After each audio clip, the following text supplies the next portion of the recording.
What's happening, people? Okay, we are live right now, live from the village right now. It is 6 minutes past 8 p.m. right now. It is the 9th of May 2023 right now. Tuesday, the 9th of May 2023 right now. And you know what we do on Tuesdays? We watch TV on Tuesdays. In particular, we watch the X-Files, or at least we have been watching the X-Files, because we're approaching the end of season 1 of the X-Files, which means next week we're starting something different. Or possibly, there's a poll up right now as to what you guys want to watch. Do you want to watch X-Files season 2? Do you want to watch Buffy the Vampire Slayer? Do you want to watch Breaking Bad? Do you want to watch The Walking Dead? There is a poll right now on the channel. Vote for the ones that you want to see, or the one that you want to see, rather, not the ones, because we can't do, well, we can do two at a time, but I'm not going to do that. It's just kind of long. Anyway, right now it's the X-Files. It is season 1, episode 23 and 24, the last 2 episodes of the season. So we are approaching the very end of season 1, and it's been a pretty cool journey, methinks. It's been a pretty cool journey, but for now, let me switch over to this screen and chat just a little bit. So yeah, it's the last 2 episodes of X-Files. You may have noticed that I have moved my camera.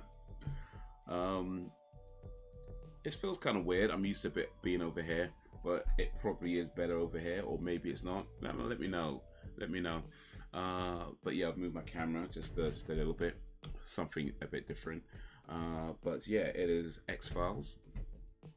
Move my mic a little bit as well. X-Files season 1, episode 23-24. It is on Disney Plus. If you have Disney Plus, get it ready on 0. It's also on Amazon if you are willing to buy or rent it, and if you are, get it ready on 0. If you have it on DVD or Blu-ray or VHS or Laserdisc or any other format, get it ready on 0. But if you don't have access to it and you don't want to pay for access to it, it's all good. You can still come along and have some fun, because we're going to chat about the X-Files. We're going to chat about whatever we'll chat about. We'll just see how it goes. It's not really planned out that deep, you know. It really isn't. If you've been to these streams before, you already know. We don't plan it out that deep. We watch the X-Files, we watch whatever show, and we talk about whatever comes to mind while watching the show. So that's how that goes. But yeah, we'll start that in just a moment. Give you guys a moment to get it ready on 0. If you're watching a replay, there are links in the time links in the description. If there are no timestamps in the description, that means I've either forgotten or haven't gotten around to it yet. Probably forgotten, I'd imagine. In which case, yeah, drop a reminder and I can do that. But yeah, let me just chat for a little bit. I'm just taking a sip of my green tea. What I've been doing today, I guess my day has been pretty much the same as yesterday, really. So got up early, went to the gym, did some cab work afterwards. I had a really interesting, cool interaction with one client, actually, where, I mean, it's I don't want to give up too many deals. I don't want to feel like I'm just like baiting out people's business. But yeah, I just had a customer, a passenger, a client, however you want to describe it. Was taking her daughter somewhere. The daughter didn't really want to go, but it's one of these things where you have to do it. I won't get into details of that, but yeah, it's one of these things. Anyway, the little girl, I don't know how old she was, maybe like 6, 7, something like that. That was kind of young age. And along the way, she started to feel ill. And I keep sick bags in my cab in case anybody feels ill, because it happens from time to time. You know, they definitely come in handy. Apparently, not a lot of cab drivers keep sick bags in their cars, which to me is wild. Like, I don't know why you wouldn't. It feels like a thing to do. Like, you should have sick bags in your car. But anyway. So she's getting a sick bag for her daughter. She's feeling a bit ill, and she's throwing up into the bag. And I stop over at a shop and I get her a bottle of water. I don't keep water in my car just because like I don't have any ways of keeping it chilled, and I don't really want to have like a whole stack of water in my car that's all gone stale, because not everybody even wants water, right? So I generally don't keep water in my car, but if anybody wants water or things like this happen, I could find something to pull over get a bottle of water from the shop. It's not a big deal. So that's what I did. I got some water, gave it to her. And I guess mother really the mother really appreciates it, because she sent a message to the cab firm to saying how pleased she was with what I did. And I mean, it's always cool to get acknowledgement, you know, and you know, stuff like that, and when people appreciate things you do. And I do think it's a good thing, and definitely something that should happen more often. It probably doesn't happen enough. But that being said, also feel like, as cool as it is to get those kind of acknowledgements, that should never be the reason you do it. All right? Because I was thinking, like, how many times do we do things because we expect something back in return, or how many times, you know, we only do when we don't get it, we maybe get a bit mad, you know. And I do feel like when it comes to just being a decent person, you know, like if a child is ill, you know, it just feels like, why wouldn't you do that? I mean, and that's how I kind of look at it. I'm not, but it's, I don't know, maybe I should just shut up, because it just sounds like I'm big myself up for whatever. But I just feel like there's certain things in this world that we kind of lose track of, and we get too focused on what can we get, you know, what can I get for this. And of course that's an important consideration depending on the circumstance, but at the same time, I think there's a lot of times where we get too focused on that, and not enough on the, well, what can I give, and not worry about what you're going to get back in return, whether you get, you know, any kind of accolades or acknowledgement or appreciation or anything. Sometimes it's not about that, and it's just about what is the right thing to do in this moment, you know. And but yeah, I think sometimes we maybe lose track of that a little bit too much, and get too focused on the me.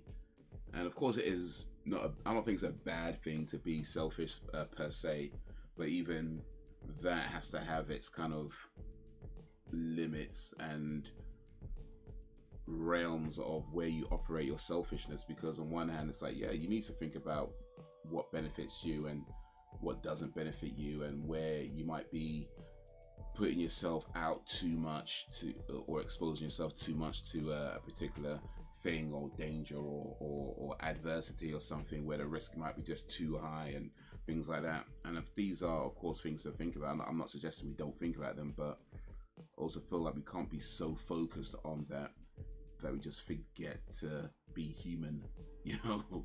Just forget, you know, because I feel like that happens as well. We get too focused on one side and just forget to be human. So yeah, anyway, that's something that happened today. What else happened today? Yeah, so I did the cab work, came home, had a nap, went back out, did some more cab work, just for a few, about an hour, I think. That's something that I started doing recently, by the way, actually, where I get back, have a break, have a nap, and go back out for just a short while. I don't know if I want to continue doing it, but I've been doing it this week, and possibly I might try it again next week as well. And maybe, so I'm feeling maybe the week after that too. But that's something that I've been doing recently. But normally I wouldn't do that. Normally I just come home and stay home, you know. But I've been trying to, well, got to get that money, man. Got to get that money. Got to get them peas. Yeah, did piano practice. What else? And yeah, I don't do much video editing. I don't really get too much time for that. But tomorrow, hopefully, I'd have much more time for that. And yeah, here I am. That's been my day so far. That's been my day so far. Big up for the like. Appreciate the like. Somebody dropped a like. I do not know who dropped the like, and I'm not sure that person is in the chat right now. But whether you're here or not, I appreciate that like. Thank you. But yeah, we'll start the show in just a little bit. Just a little bit. The last 2 episodes. The first episode is called Roland. I have a friend called Roland. He spells it differently though. He spells it with a W. R-O-W he spells it. That kind of Roland. R-O-L-A-N-D. That's like the company that makes like musical equipment. They spell it like that. Interestingly enough, my friend Roland is a DJ, so all music related. It's all music related. In fact, let me pick up Roland for a second, because like he's probably the only person I know that found his passion early. You know, like a lot of us didn't find our passions till, you know, adult years, and maybe even well into our adult years, and some, well, to be honest, not really ever found a passion at all. But he's probably the only person I know that found his passion like from school days, that knew what he wanted to do and just stuck with it. I just feel that's a cool thing to say. It's not something that I at the time I guess I wouldn't have acknowledged or even given much thought to. But in my advanced years now, you look back at these sorts of things and realize how cool is that somebody found something that he loved when they were a child, and from years later stuck with it till their big adult years, you know. So it's a cool thing to see. Yo, what up, Dan? Well, hello there. Is that a Star Wars reference? I mean, of course, people say hello there just anyway, right? That's just a thing. It's a phrase that's commonly used, but I don't know, seems to be associated with Star Wars. Well, hello there. How you doing? What up, Dan? I'm doing alright, man. I'm doing alright. I'm doing okay indeed. Just waxing lyrical a little bit about my day. I've been you know, I've another friend actually who's a pianist, a professional pianist, and he has been doing it for a long time. He has an album. He's actually got like 3 or 4 albums out now, actually. But his first album, I think his first album. I got one of the sheet musics for one of the songs on his first album, and I've been practicing playing it. And to be fair, I haven't practiced like non-stop for the last whatever. No, I haven't been doing that. But I think this album got released like, I don't know, I'd have to look it up, but it was years ago now. It's some years back. And certainly I think when I bought the sheet music, I think it was it's pushing like, it's going to be pushed like 6-7 years or something, something like that. Anyway, he put up he's got like 3-4 albums released since anyway, and I think he just put a new album I think a few months ago.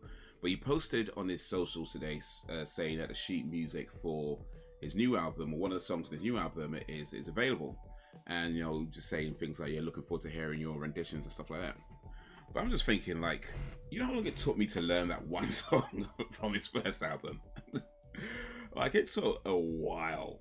And granted, like I said, I haven't been practicing it every single day. In fact, I've only kind of picked it up again just recently to go back over it. But even back when I was playing it more frequently, like I never got to a point where I was playing it like spot on. And now just in recent times where I come back to it, you know, I mean I could play it, I guess, but yeah, it's still a little bit janky in places. But I'm just thinking, like, these guys who play piano professionally, I'm sure you know this, but any kind of instrument or anything, like the hours that they put into that is just incredible. So yeah, I've listened to his new album. It's a great album. He's a fantastic musician. He really is. And it would be cool to learn to play some of the stuff on his new album. But it might one of them things where it's like, yeah, 7-8 years later, here we go. Finally got to play this. Finally could bang out some notes. But yeah, he's a very skilled pianist.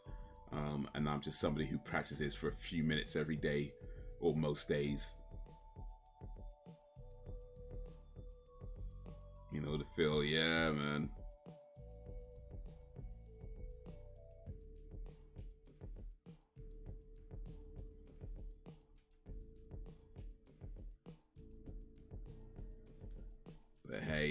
such is life. I mean, it's one of these things where it's like, I feel like we could always learn stuff, and there's always stuff that you can like, but that's one of the reasons why I feel like it's also important to pick your passions as well, to find out what you're passionate about, because you can't do everything, you know.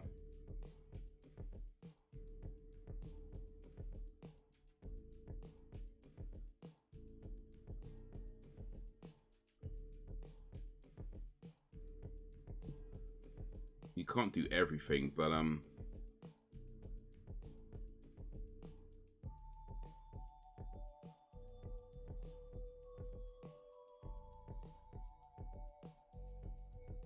here we go. Okay, so it was an album released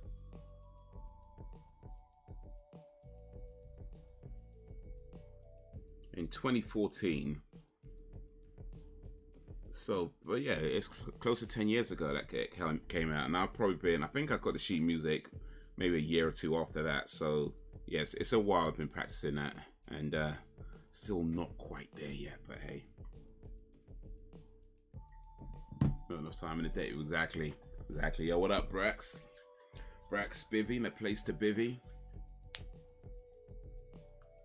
But yeah, I think that's what yeah, like I said, it's important to find your passion, because then you know what you can focus on, and know that's the thing that you want to do, and that's the thing that you want to spend most of your time on. Other things you could, of course, do and enjoy and stuff like that, but when you know what you're really about, then that's where most of your time is going to be focused, and you can just concentrate on that and have other things that you do just to kind of like break it up a little bit, so you don't get too focused on one thing.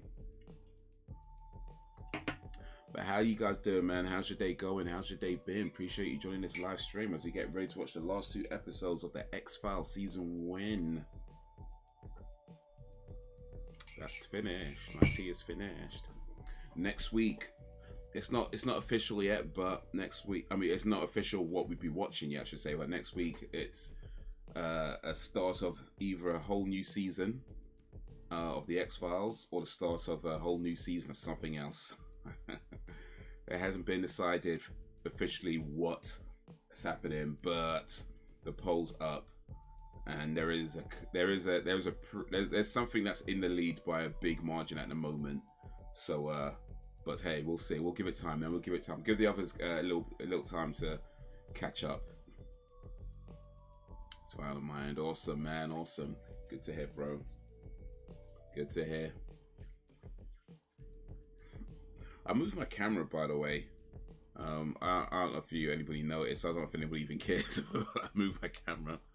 It feels a bit weird for me because I'm so used to being in a different position, but I just moved it slightly along. I don't know if this is better or worse, but I don't know.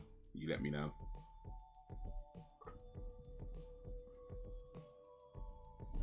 But yeah, we'll start this show in just a moment. If you haven't already, get it ready on 0. X-Files season 1, episode 23, Roland. I'll let y'all know when to press play.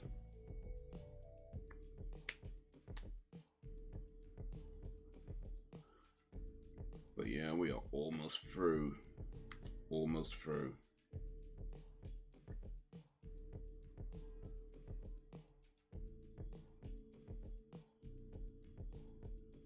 These headphones, by the way, so these are new headphones I got. These are the JBL Tune 760 NC is what they're called, and they're pretty cool. They're like the old overheads that I had before, but I think the cushions are just a little bit smaller. They feel to my ears to be just a little bit smaller on the cushion, and it's not a major thing in terms of, you know, usage and stuff. They work just fine, but it does mean that it can feel a bit fiddly when I'm have them on. That being said, I think I finally found a position where I can have them on and not feel like I've got to keep fiddling them around or whatever. I think it's just about here where I can do that. I don't know if this is the intended position for them, but this seems to be the position that works for me, or works the best for me at least. But what would be cool, actually, I don't know if they do this. I'm gonna have to try and find out if they do this. But I know you can get like replacement pads when these start to wear out. You can get replacements for them. But as far as I can tell, the replacements are the exact same size, and it'd be cool if they had replacements that you can get where there's slightly different sizes. That way, you know, you could just buy the size that fits your ear the best, you know. And that, I don't know why they don't already. Or I don't know if they do. I haven't checked into it, but that's how it seems to me that they don't do that. From what I can tell so far, it seems like they don't do that.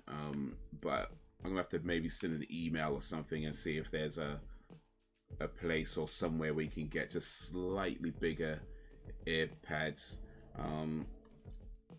It feels like something obvious they should do, right? Because you could always get, you know, the in-ear buds, they come with those interchangeable tips, and you could change the tips depending on your ear size or whatever.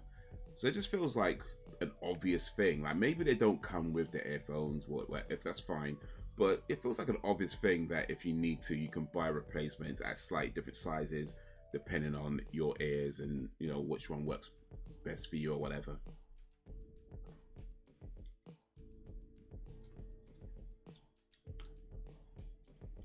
But yeah, I'm gonna have to send off an email to JBL and just see what they're saying about that.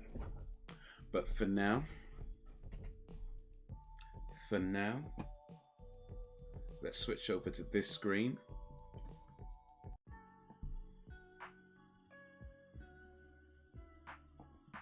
And get ready to start this. Season 1, episode 23, Roland. I'm gonna do a countdown, 3, 2, 1, play. That wasn't a countdown, by the way. That was not the countdown, but that's how it's going to work. 3, 2, 1, play. So when you're ready, or if you're ready, 3, 2, 1, play.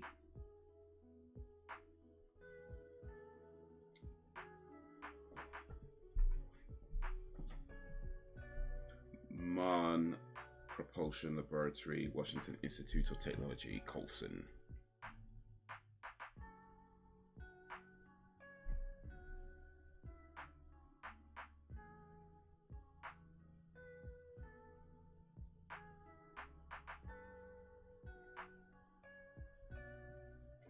One sec.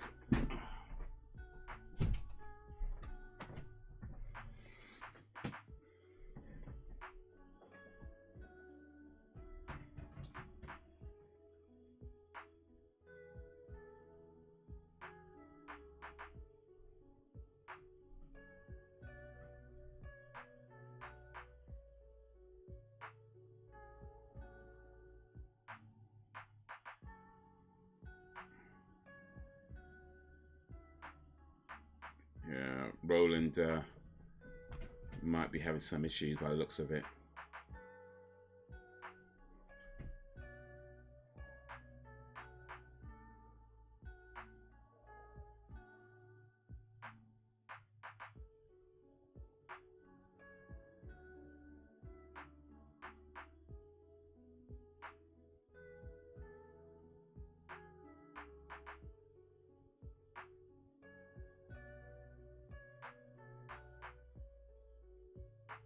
Hey, sometimes you just gotta listen to people.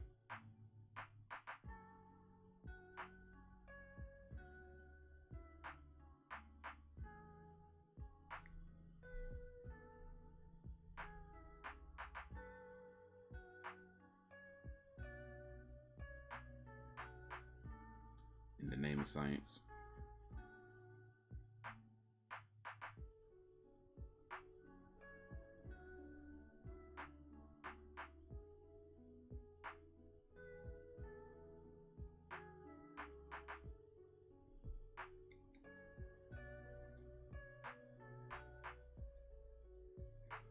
Yeah, it's one thing to be like, yeah, we gotta make this work, we gotta get our name in print, we gotta get the money, but at the same time, if it's not working, but it's also that balance between where to take a risk and where to play it safe.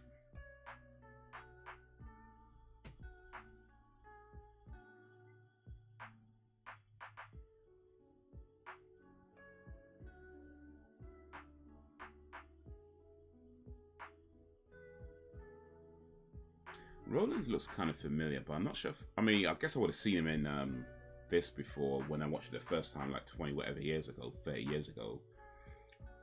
But he looks familiar in the sense, like I feel like I see him in another place, but I'm not sure where. Because I was thinking it might have been Brad Dourif for a second, but I don't think that is.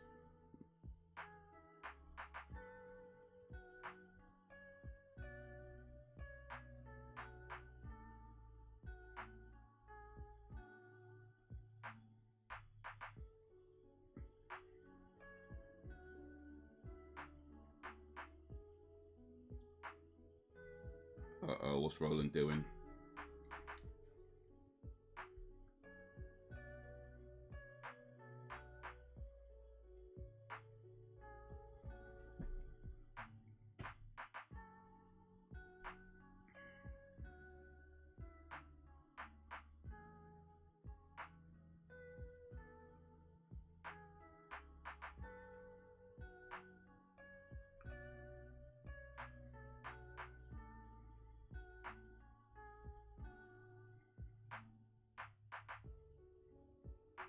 It's just like, was it Good Will Hunting, where you can understand like complex maths by looking at it or something?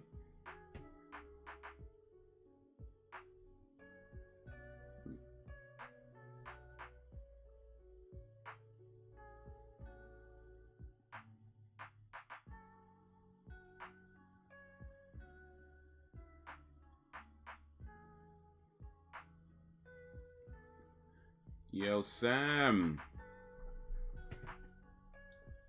What up, Sam B? What a place to be. How is ye? As we watch Roland murder the scientist.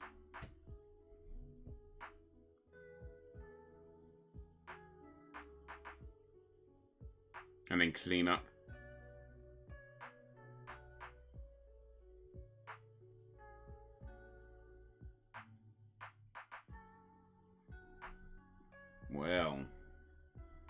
Well, Roland's been a naughty boy now, hasn't he?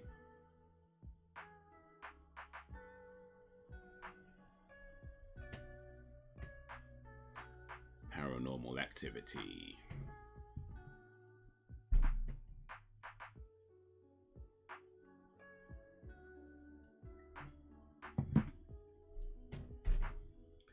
Gillian Anderson.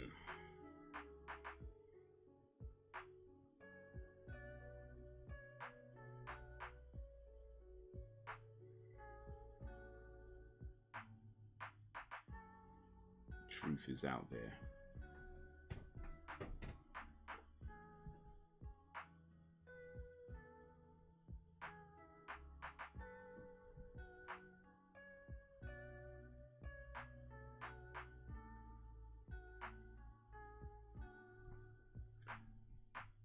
Alright, still alive. How's your day been?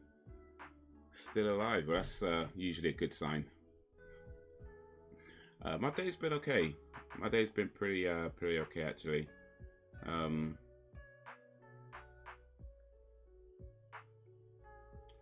had one passenger in earlier, and a cab passenger, and she had a little girl with her, and they had to go into some place where she didn't really want to go. The little girl didn't really want to go to, but you know, one of these things that have to be done. And because she would, you know, she's kind of feeling anxious and nervous and all kind of stuff, it ended up making her ill. So she's the little girl's vomiting in the car. She in a sick bag. I have sick bags in my car, but she's vomiting. And so I pull over to this shop and got her some water.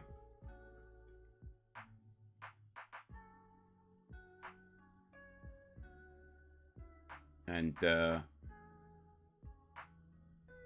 later on got a email saying from the cab firm that, you know, because the lady wrote to them and just saying that she was like really pleased and happy and that kind of stuff. And yeah, that was just pretty cool to get that. It was pretty cool.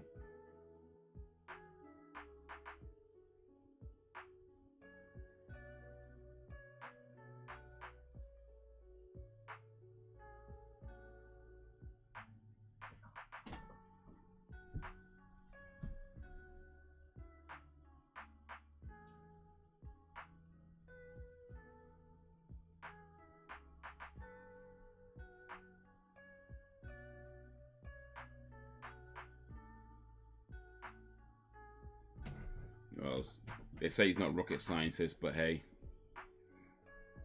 apparently they're not either.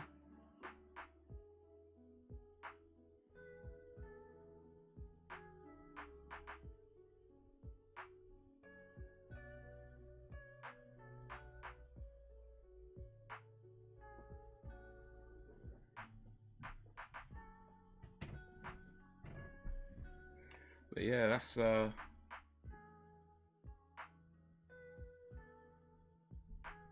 been my day.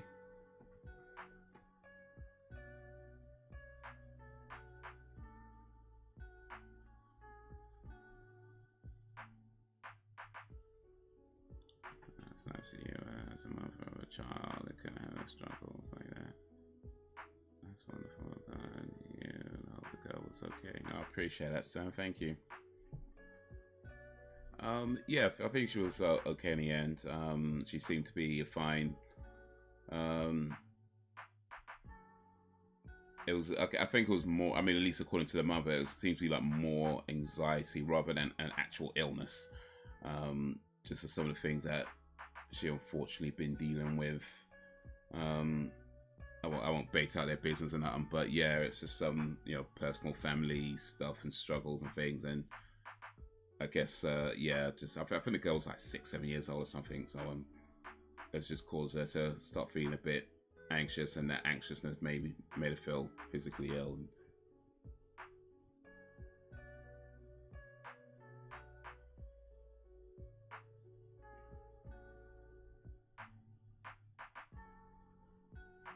But yeah, apparently not a lot of cab drivers keep sick bags in their car, which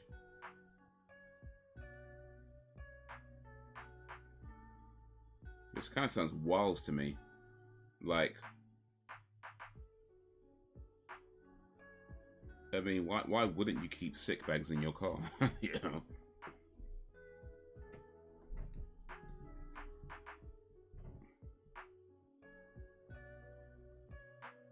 We'll need more people like you because people can suck. More people like me. Well, I don't know about that. More people who are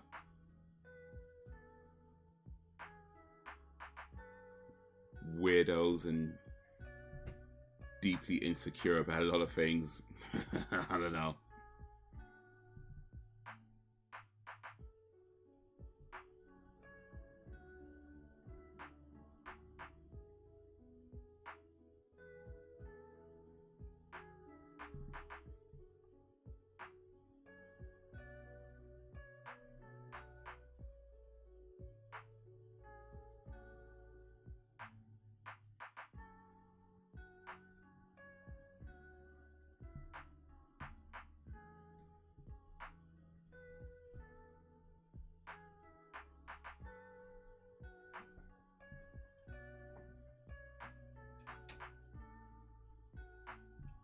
Oh, Roland. What's going on with Roland?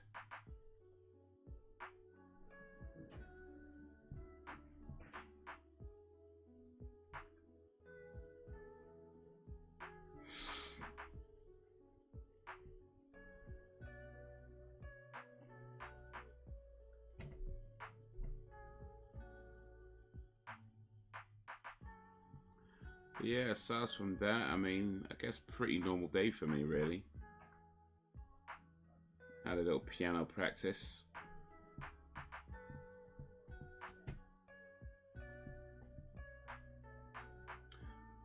I forgot to buy oat milk though. Try and get some tomorrow. Oh, speaking of oat milk. So I know, Sam, you said you don't typically put milk in your tea, in your coffee, which is, you know, of course, the right way to do it. You're supposed to drink coffee without milk. No, that's fine. But if you ever have like a latte or, oh, man, just whacked him, you know. But if you ever have a, by the way, this question goes to everybody. If you ever have a latte or a cappuccino or any kind of coffee drink like that, do you go with like regular milk, or do you go with a milk alternative? And if you go with a milk alternative, which milk alternative do you typically go with? And I'm asking this question because I recently came across a milk alternative which, to my mind, just might be the best milk alternative to go with coffee for like lattes and that sort of thing. And this guy's like Rain Man mixed with Terminator. What the hell?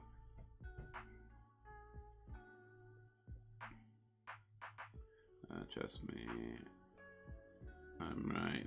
I've had looks and comments because of things with SOP. People can be unpleasant. I'm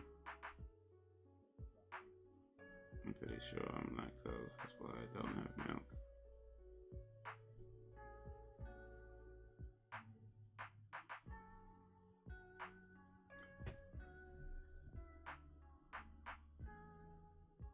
Yeah, being lactose intolerant probably a big reason I have milk.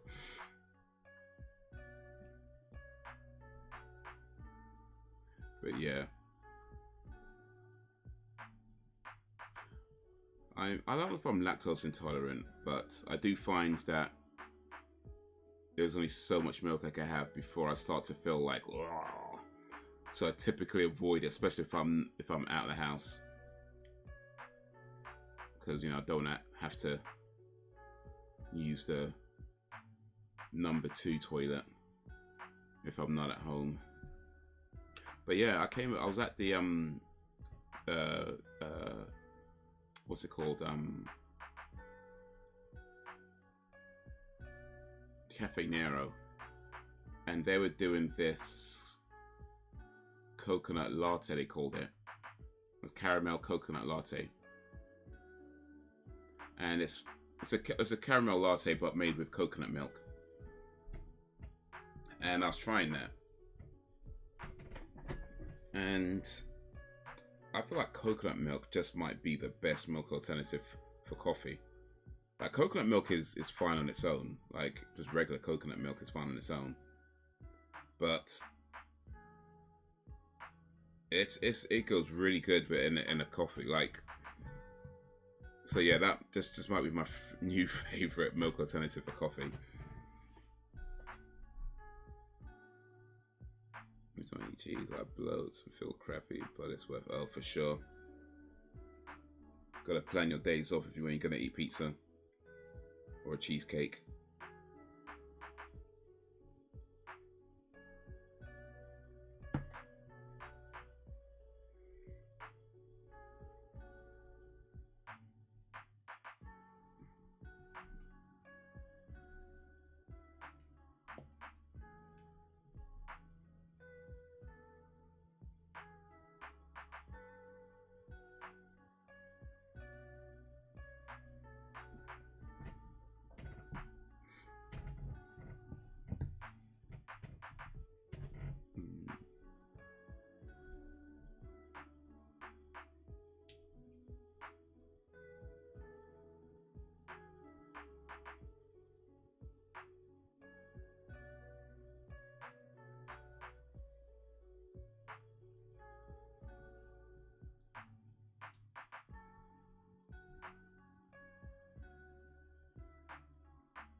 The other day, someone made a comment about someone being on the spectrum, and this other person was so offended they pretty much insulted every kid on the spectrum. That bothered me a lot. Yeah, I mean, that's just not necessary, though, is it? Like, to throw insults around like that.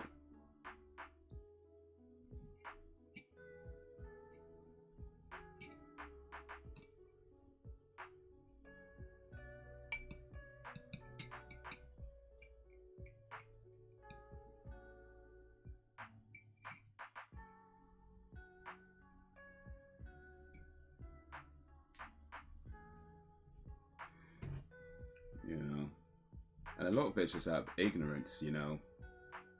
I think it's still,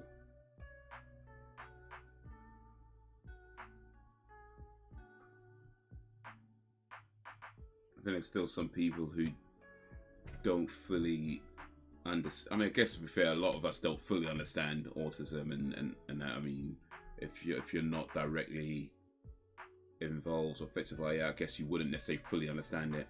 But in terms of just a basic understanding of it just being a real thing, I think there's still a lot of people that don't fully get that, you know.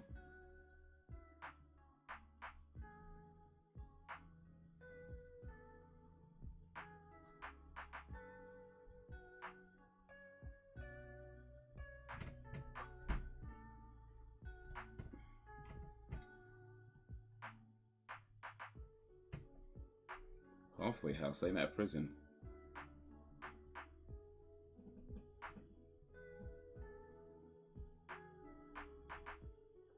Yeah, one of those moments where I sat and went out. I wasn't gonna change his mind, and to be honest, I couldn't be bothered.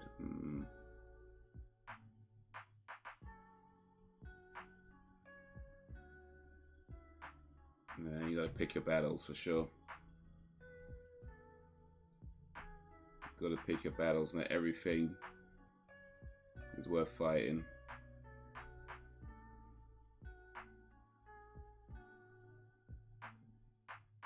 Gotta ask yourself, is the energy that I need to use on this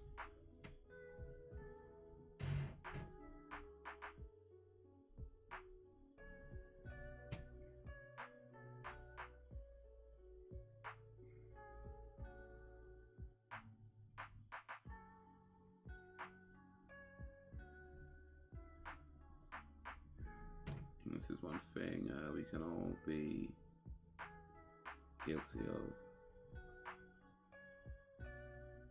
He was playing rude. Oh no, he's having a dream that he kills a girl.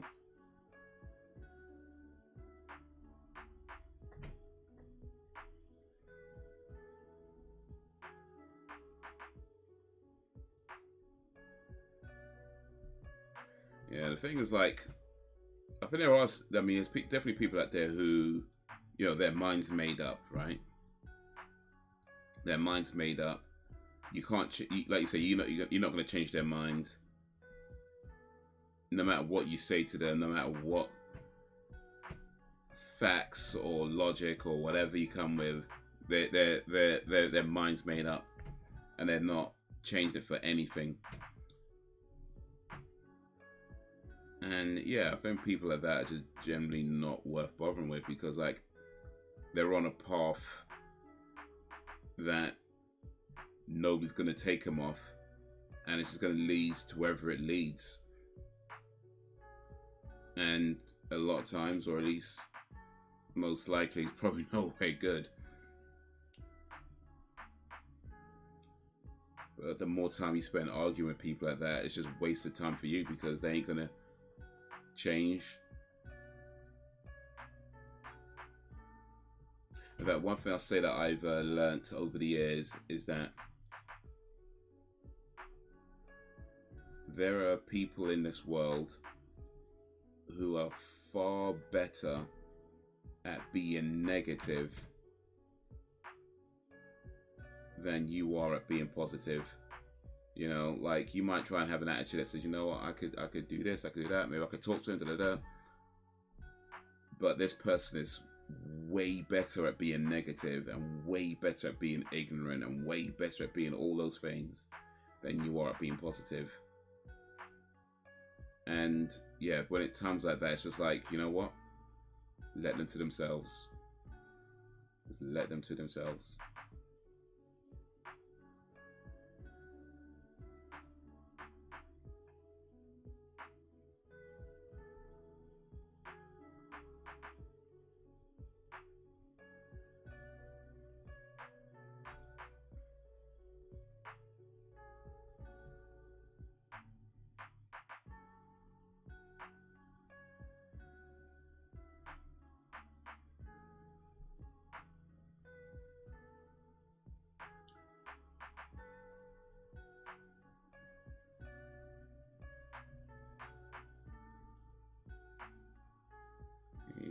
said, why is it always they are on the spectrum? It's bullshit.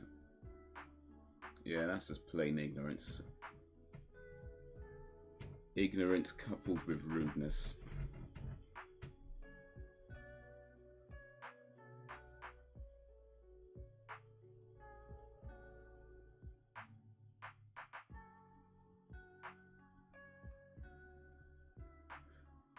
It makes this mad to me when you have so many people who refuse to accept that we know more about certain things now. I mean, when I say we, are humanity, we know more about certain things, a lot of things now than we did, you know, 20, 30, 40 years ago, 50 years ago. Like, when you think about how much technology has advanced in the last 10, 20 years, 40 years, 50 years, 100 years, how much, you know, housing, plumbing, everything advances so much, and the knowledge we have now on how brains work and how different personalities can be and how different things could affect how we think and how we feel.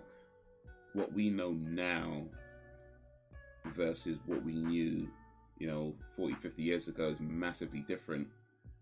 And yet there's still people who just can't accept that, you know, just because it wasn't like that when you was a kid.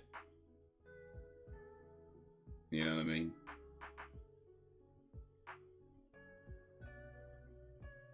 We didn't have this when I was in school. It's like,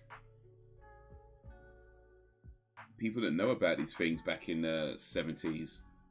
So of course they would have treated people different back then because they didn't even know it existed. Now we know it existed. Now we know it exists. We try to understand it better. But there's still people who are like, oh no, it's bullshit. It doesn't. It's like, yet they have an iPhone, you know, with Bluetooth.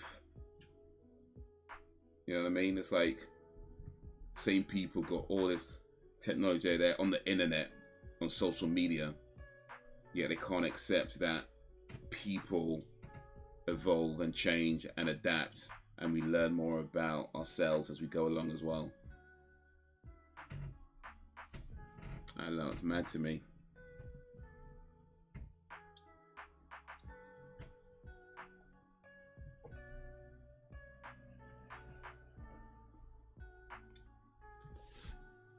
Mola trying to be relatable.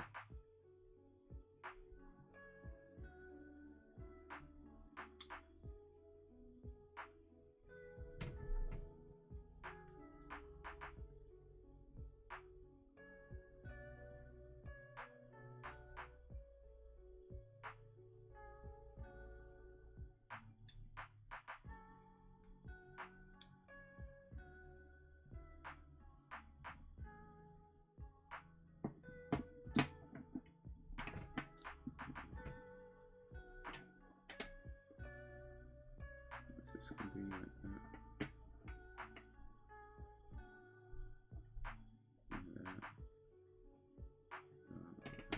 Where's her coat? Oh yeah. Erlenmeyer, the weather and Sophie was saying. I said it's a joke about Sophie being like she was offended at the comparison. Did I understand why I was offended? Yeah. That's a little self-awareness might be needed.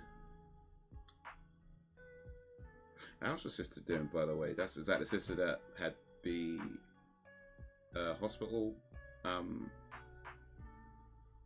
Was in a hospital. Was that the sister that was in the hospital? Was it last week or week before last?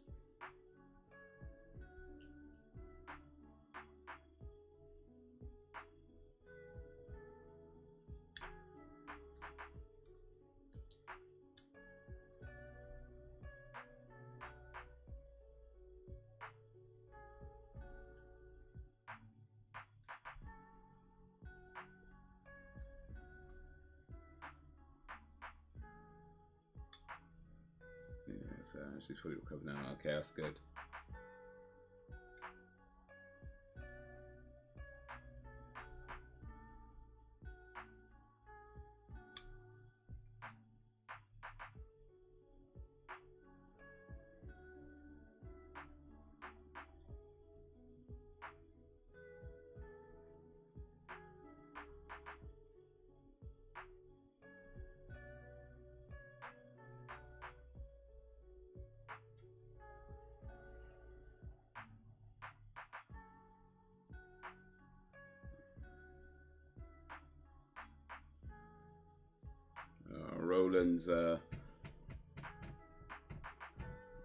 Roland's having troubles.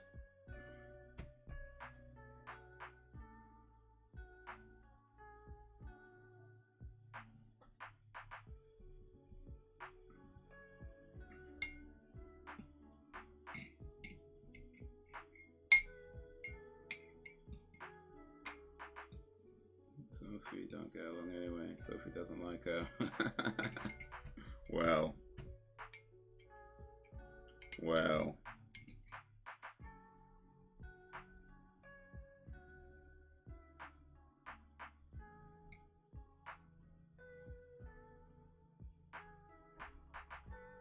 Well, I don't know your sister, and I don't know Sophie, but kids do tend to be a good judge of character. I'm just saying. I'm just saying.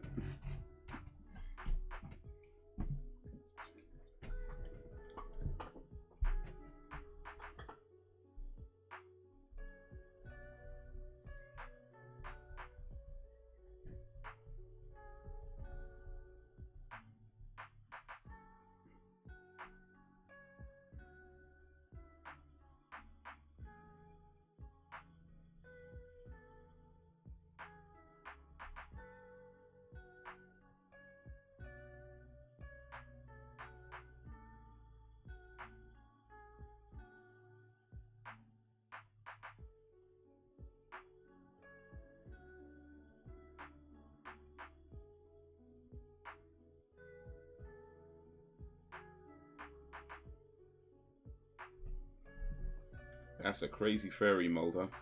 You're gonna have to back it up.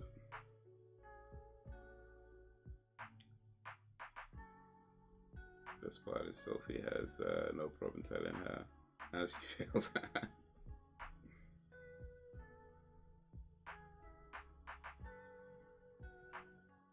Man, that's gotta be funny. Awkward and funny.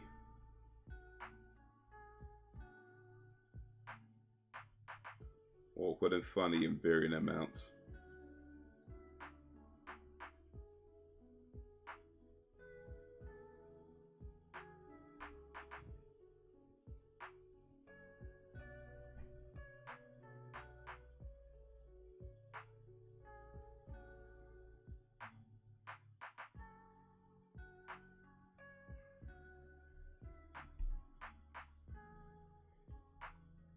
Oh, this guy's got some tricks.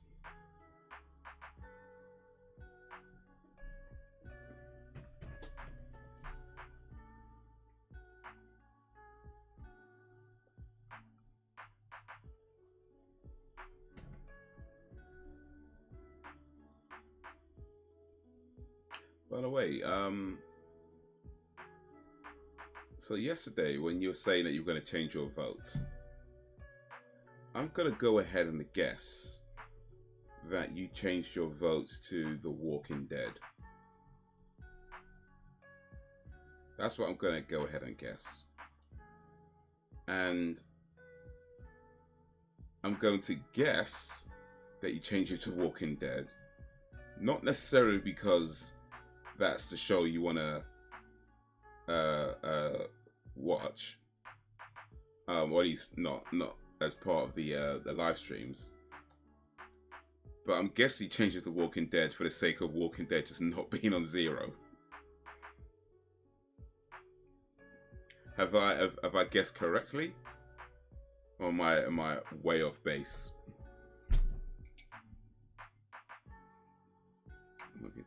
I thought so, because I saw it and I was like, okay, one person's voted for The Walking Dead. I think that might be Sam.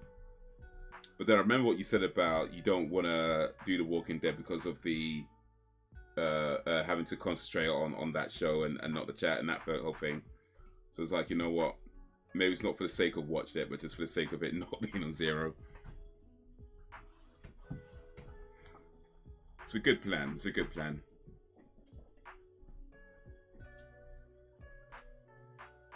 I'll officially end the voting on Friday, but honestly, it seems like it's already over at this point. To be honest with you, like just looking at the results just before I started the stream, and I was like, I'm looking at the current standing when I started the stream, and I was like, yeah, I think this is over. But I'll officially end it on Friday and make an announcement then.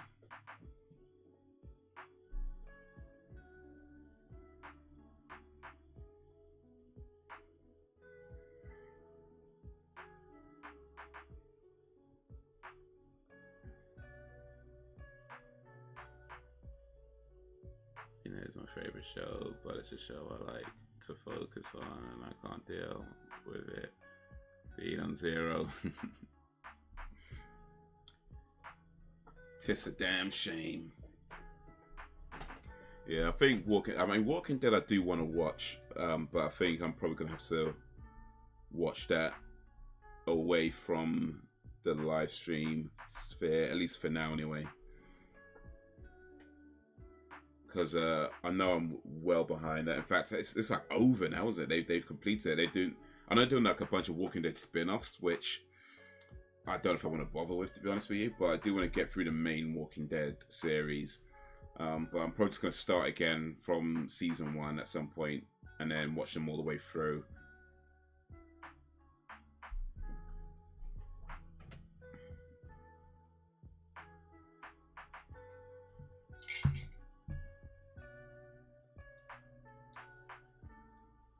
Right, season.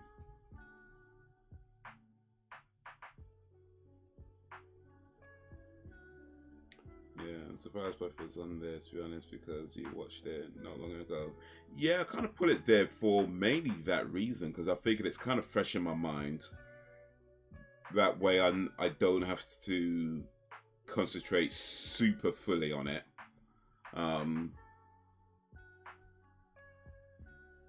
And I could cuss it out while watching it as well. Like, I could point out all the issues I had with that show. Even though I mean, overall I liked it. Overall I enjoyed it, but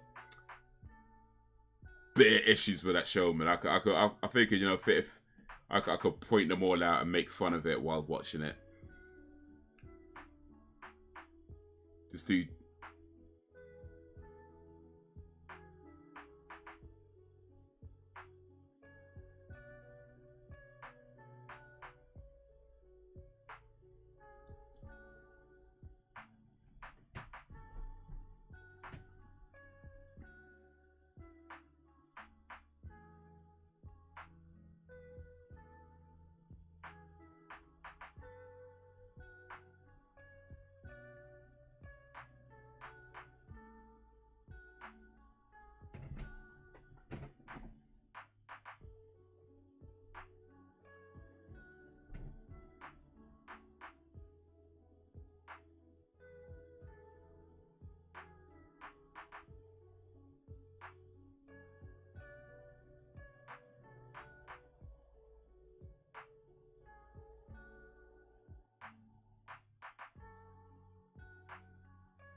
Oh, this guy's willing to go to murder.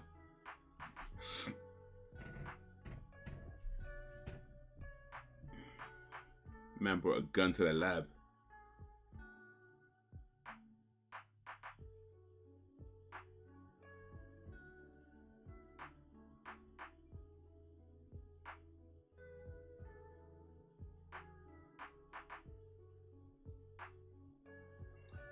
I hated you watching it and destroying it for me even worse.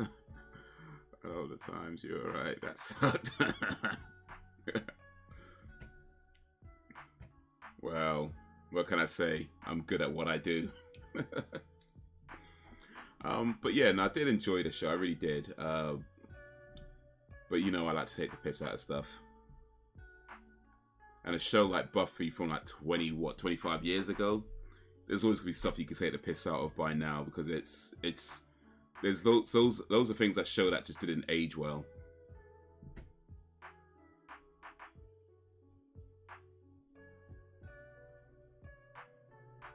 But for me, that's kind of part of the fun as well. Like, just seeing how different things are and how much, like, we change in the way we see things and the way we kind of view things. And stuff like that. And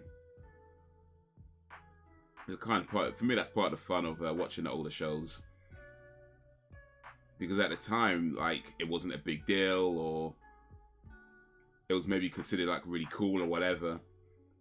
But 25 years later, it's like, that was awkward.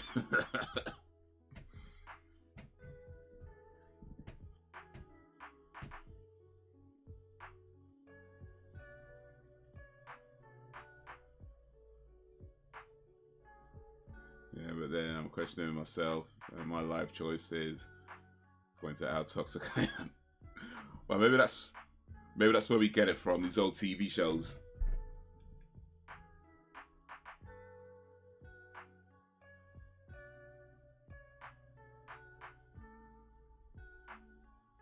I was thinking, like, if you watch like some of the old cartoons from the 80s,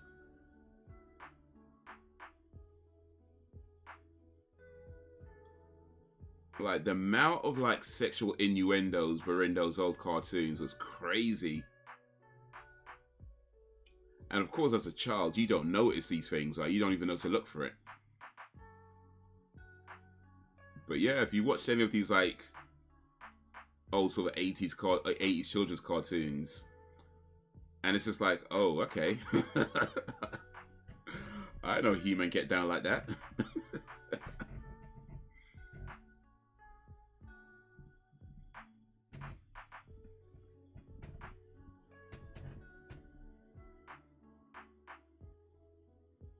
Maybe it's why I make so many dirty jokes now.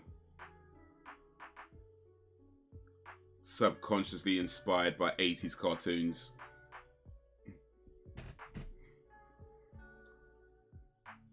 Those cartoons partially explain my sense of humor, right?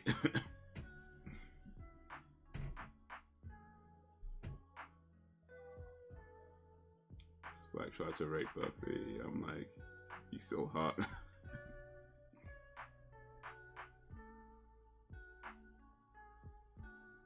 Yeah, Spike tried to rape Buffy. Buffy goes to his house so he could babysit his sister. Babysit her sister. Like, okay, wait a minute. Wait, what? What just happened? What just happened? Buffy pulls up at his crypt, like, okay, you. I mean, anyway, he wasn't there in the end, but that's why she went to him. Yeah, I'm gonna need you to babysit my sister after you attempted to rape me. He's like, wait, what? Who wrote this? I'm pretty sure that's Joss Whedon's doing, though. I'm pretty sure that's Joss Whedon's doing. For what I hear, he's king toxic.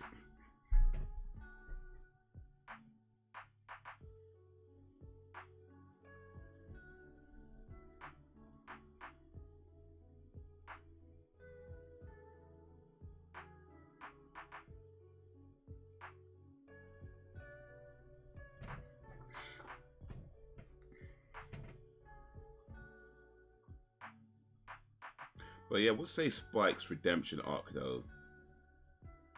I mean, the way it happened in the Buffy series, it didn't really work for me. But by the time it got to Angel, I felt like his redemption was done much better in that. And by the end of that series, it was like, okay.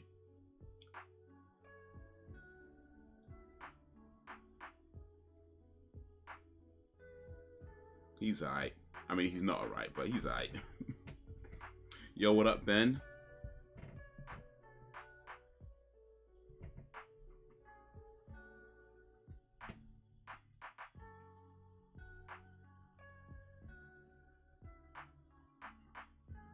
You know, just a fall. I'd quickly pop in and say hi as I watch the first Eurovision Song Contest semi-final.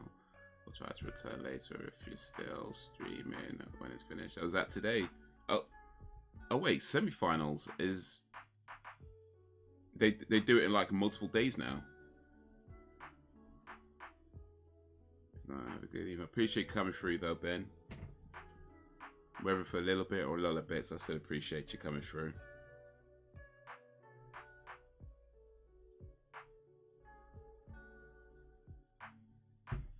He knew what his audience wanted, and that was we were the problem. Oh, yeah.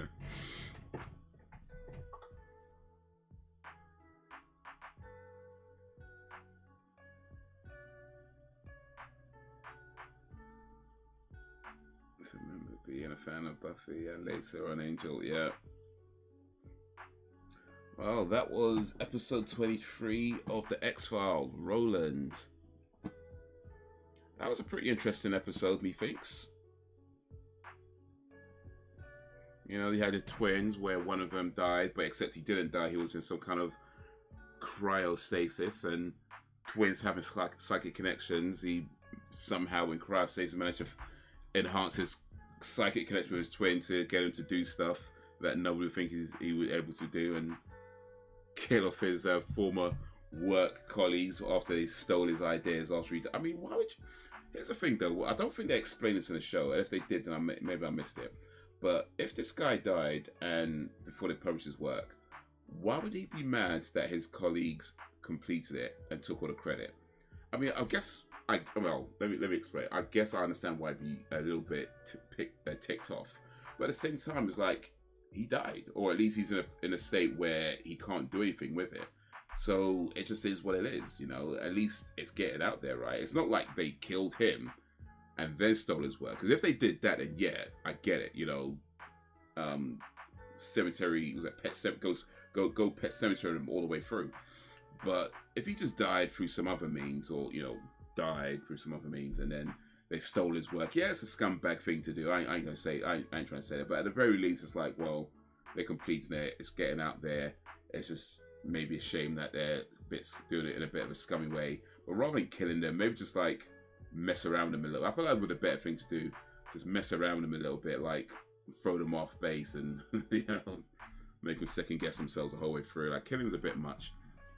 Could have had a good thing going had he just like chilled out a bit.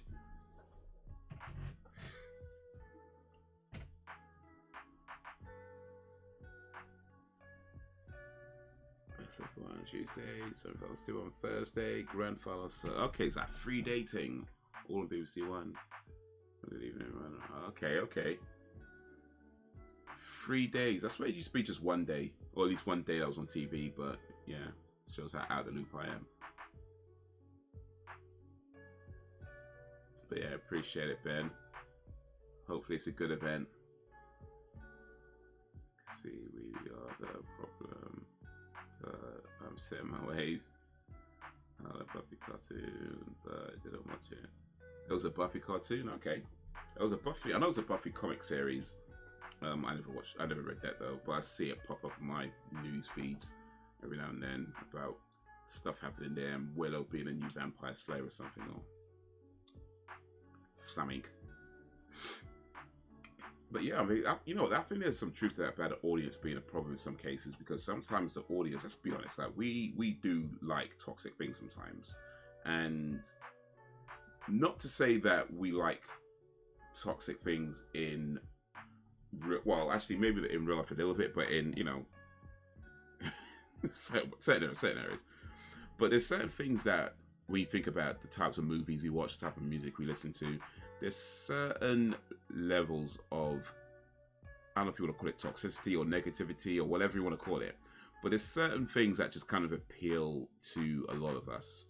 You know, like there's a reason why violent movies are really popular, a reason why, you know, sexual movies could be really popular, a reason why, you know, certain things that are like on the other side of the tracks, like that channel, or the YouTube channel, Soft White Underbelly, where he interviews like prostitutes and drug dealers and crack addicts and things like that.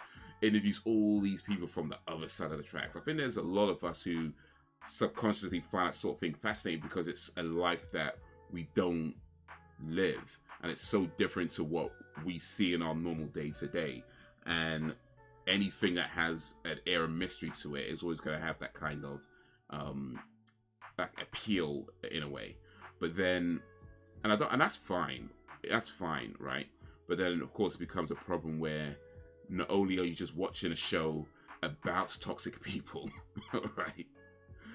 Or that involves, say, toxic characters, but it turns out you're watching a show that is run by one of the most toxic people in Hollywood. And yeah, that. Well, live and learn. Live and learn. So far, it's been bloody awful. Well, hopefully Hopefully it gets better. Yeah, there's an animated version, okay. Buffy the Vampire Slayer.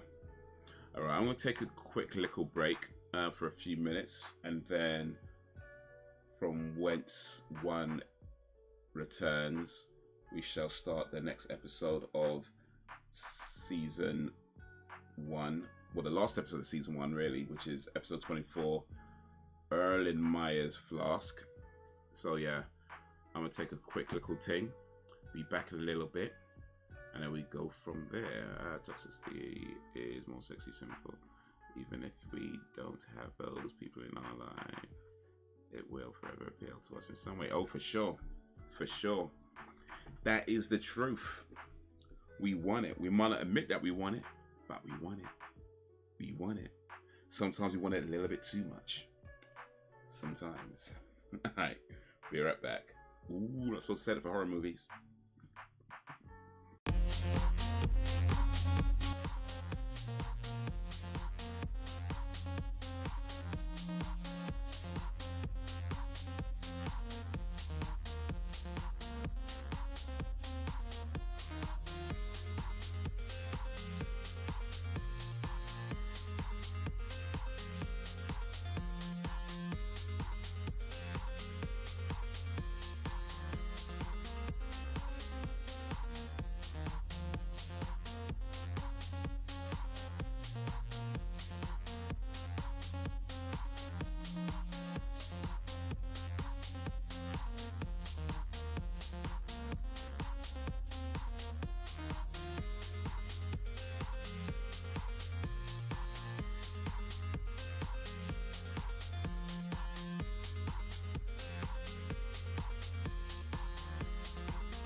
Right, oh wait, here we go. All right.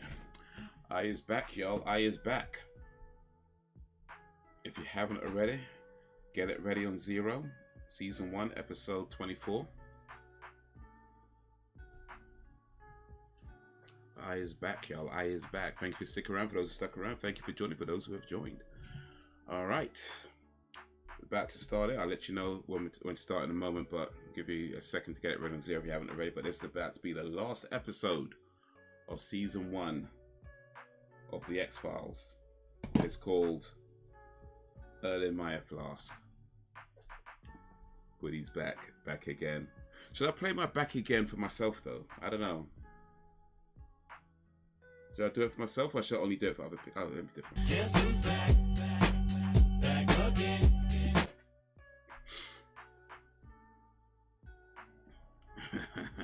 Yeah. Haze is back. Tell a friend. Guess who's back? Guess who's back? Guess who's back? Guess who's back? Guess who's back? Guess who's back? Guess who's back? That's better.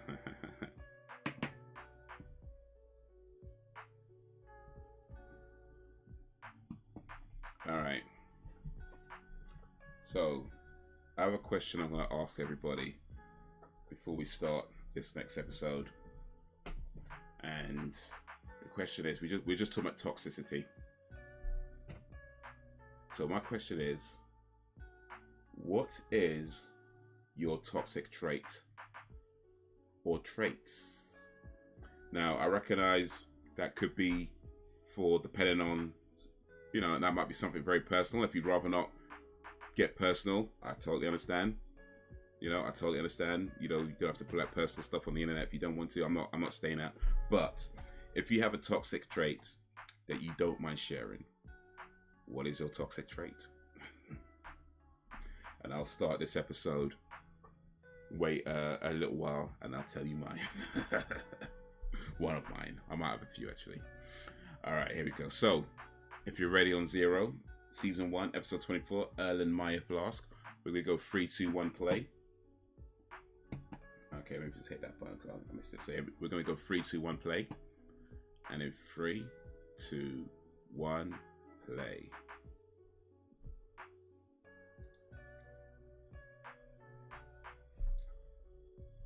Oh, that's like the opening from Bullet. That's a good movie, by the way, if you ain't seen it. Bullet with Steve McQueen. Not opening, sorry, but it's a scene in Bullet, a car chase scene in Bullet. It's like halfway in the movie or something, but probably one of the most famous car chase scenes in a movie ever.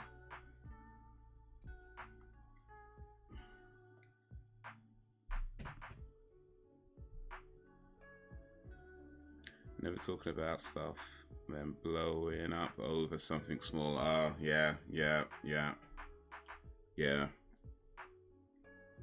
I think I've done that on more than a few occasions.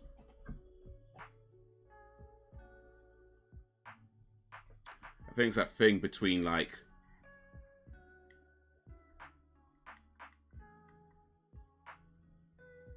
it's that thing between recognizing that you should talk about your feelings, but also not wanting to talk about your feelings because like maybe people are going to say that you're weak or you're this or you're that, or they're going to say, oh, it's not a big deal, why are you getting upset, blah blah blah. So you end up keeping it all to yourself, and then because it's all bottled up, eventually it just blows out. So yeah, I get that. Man, it's got bulletproof. Super Korean rocks indeed.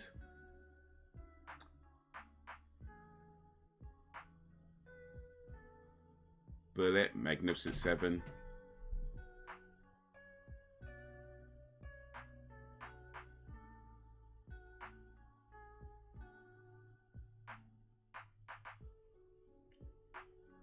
Oh, you got green blood.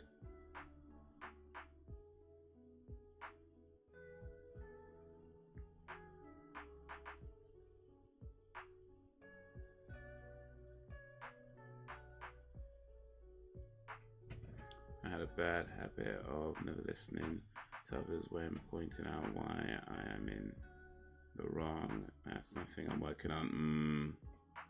Yeah. Maybe our ego's getting away.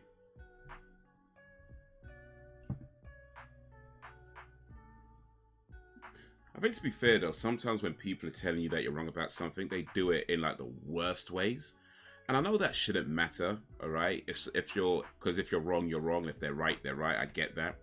But sometimes, in fact, a lot of times when people are telling you that you've gotten something wrong, they'll do it in the most like condescending way, where it makes it so difficult to be receptive to that, because like immediately you're on the defensive because they're cussing you out or whatever and making you feel like a complete and utter idiot because you got something wrong.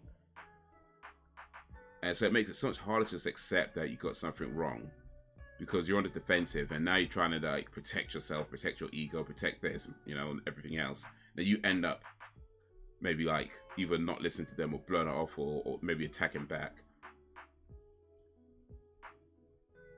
And I know, like I said, I know if you're in the wrong, you're in the wrong. That's how it should be. You should be able to just accept that you're in the wrong and what they're telling you is the right thing. But yeah, it doesn't help when people do it in like some rude ways.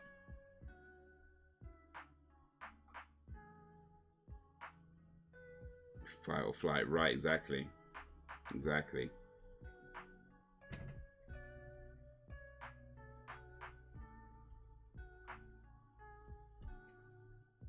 So you make a mistake, and immediately somebody's calling you like some idiot for that. You're an idiot. You're dumb. Waste of this, and it's like, yo, this is a mistake, man. Everybody makes mistakes.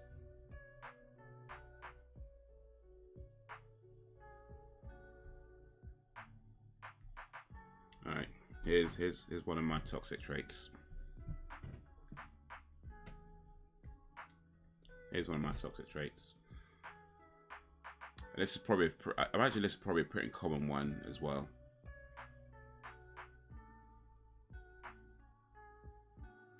But I tend to be attracted to women that I already know are no good for me.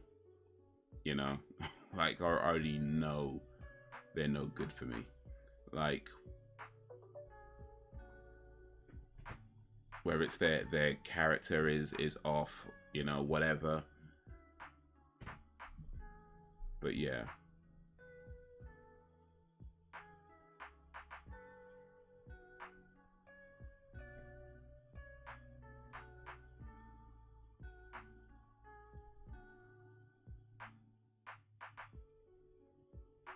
People tend to do that over the smallest areas, even messing up in the game. Yeah. Oh, that's bad in games when we play online games sometimes. Where you miss a show or whatever, and you got some 12-year-old kid cussing you out, and it's like, flipping, oh man, is this my life? is this my life? Getting cussed out on the internet by some 12-year-old over a bloody video game is like, flipping out, is this my life?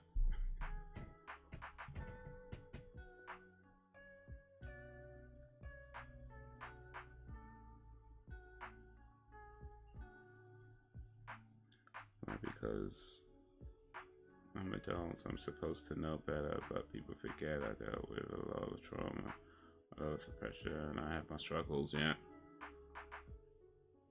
That's the thing as well. I feel like there's a lot of people who always want you to acknowledge like what they're going through, but they never want to acknowledge what you're going through, you know. Like those same people who will shout at you over a mistake or something you got wrong.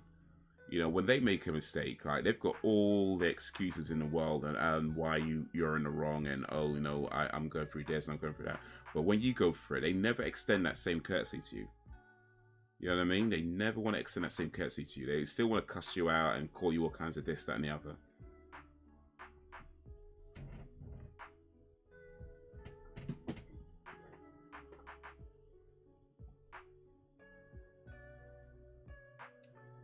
I want to see it. Is perfection.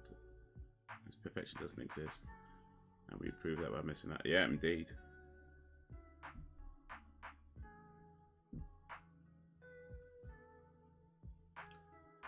You know, though, I think even perfection isn't really perfection. You know, or at least as far as us mere mortals go.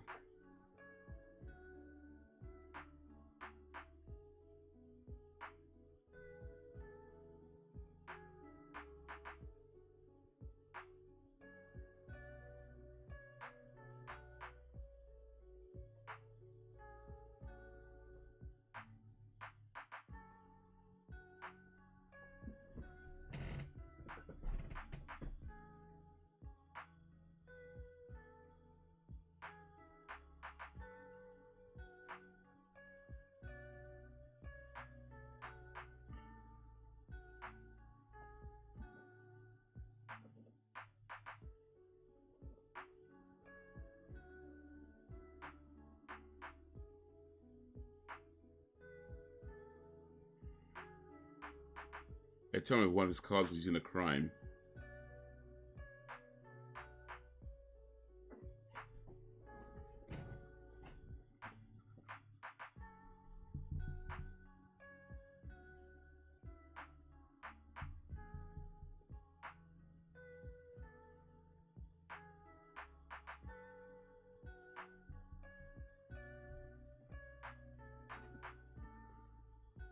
They chased a guy called Deep Throat.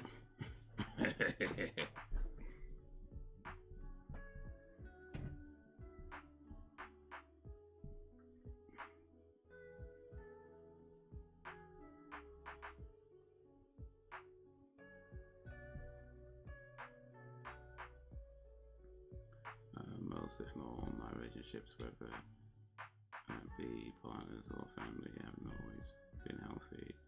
I had no chance. Doomed from the very beginning.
Mm-hmm.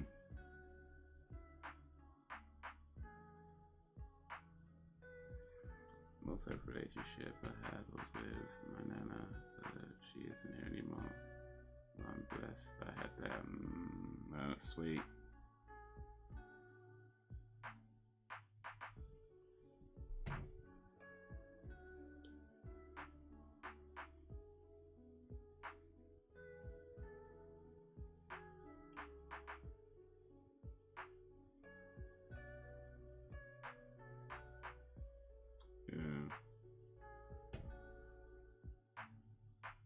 Hey, like you say, it's something you've had, and ain't nothing can change that.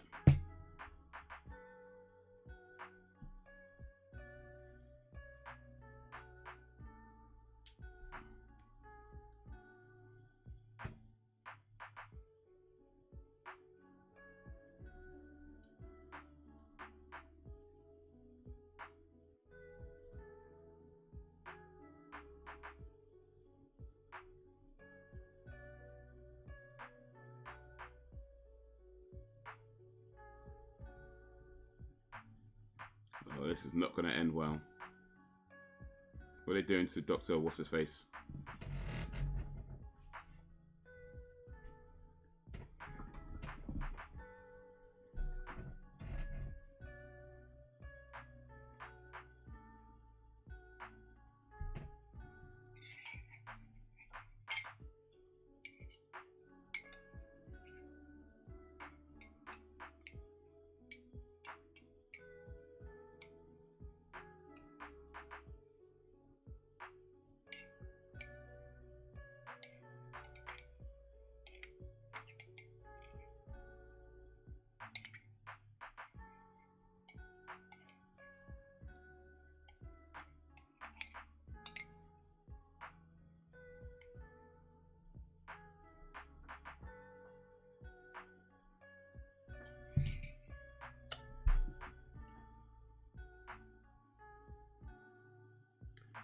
Maybe in your live gaming stream you can play one or two of the Buffy games. Maybe.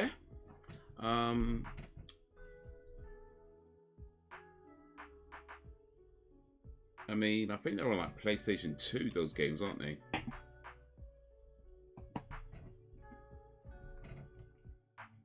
I ain't know if they're in a format that I could easily get a hold of, but maybe.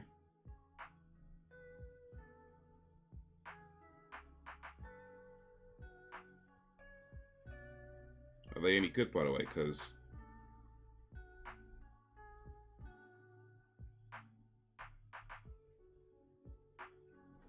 if I have to go through trouble to get these games, they turn out to be absolutely terrible.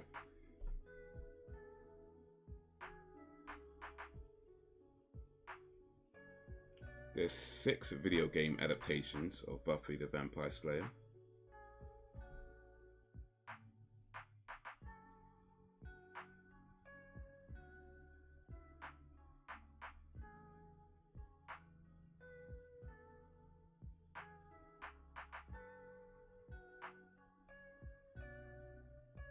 They all seem to be on old school consoles or mobile phone.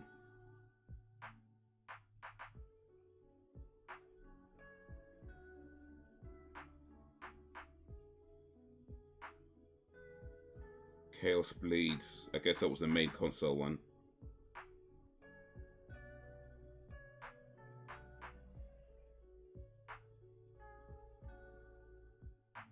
The rest of them are like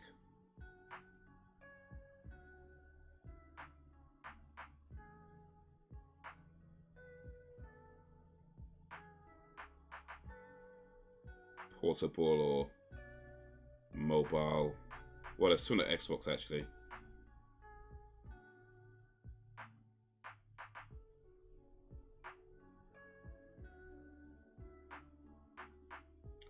But yeah.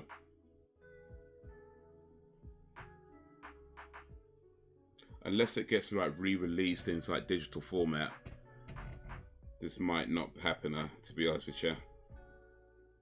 Unless these games get released in some kind of digital format or on PC, then yeah. Because I ain't trying to dig out a PS2 for that. I ain't gonna lie, I ain't trying to do that. This one, PS2, the first is the Xbox, yeah.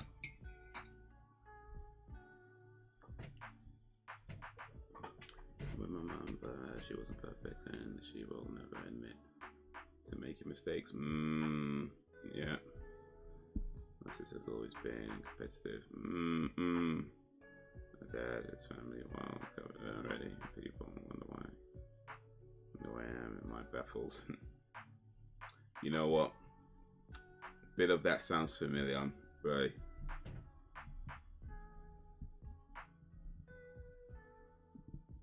That sounds familiar, like.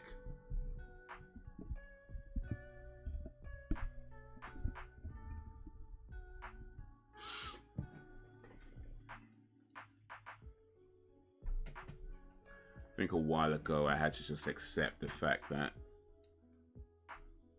at least with my parents anyway, like I felt they did the best they could, or they did the best they knew how to do, you know. And considering, like, you know, their upbringing and, you know, what they were working with and all that sort of stuff, like, I guess it was somewhat inevitable that there was always going to be tension and, you know, stuff like that. But I felt that it gets to a point where you kind of have to be that, when it comes to a relationship with your parents, there's a point where you kind of have to be the adult, you know what I mean? Like, even though they're way older than you, whatever, but, you know, you kind of have to be the adult because, you know, they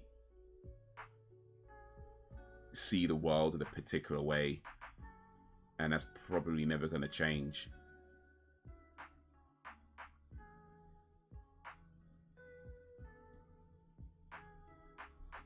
And, you know, that's probably never going to change.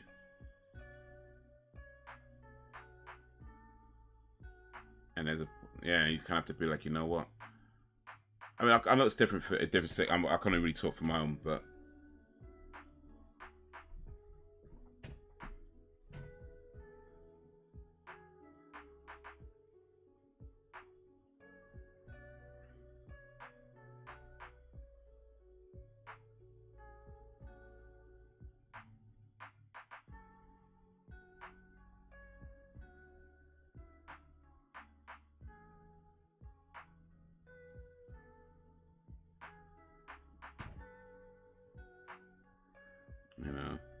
But yeah, I mean, you kind of look back at that and think, okay, you know, because I think it's kind of easy to, especially like now with like so many videos on YouTube about these sorts of things, it's kind of very easy to be like, oh, my parents were bad and a bit this and that.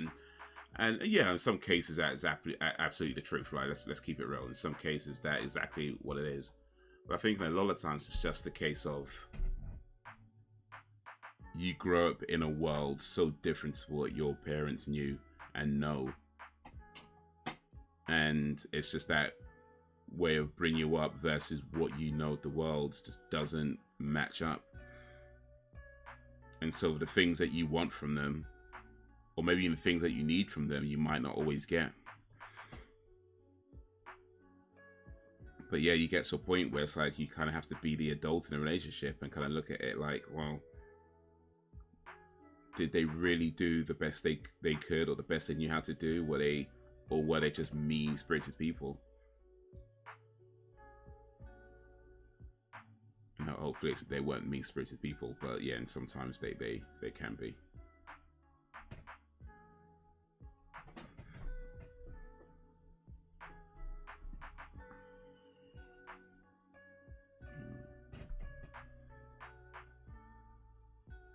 Comment that out because it's damaging to me and where my mom and sister, I'm close to them, but I have to accept back. God, yeah.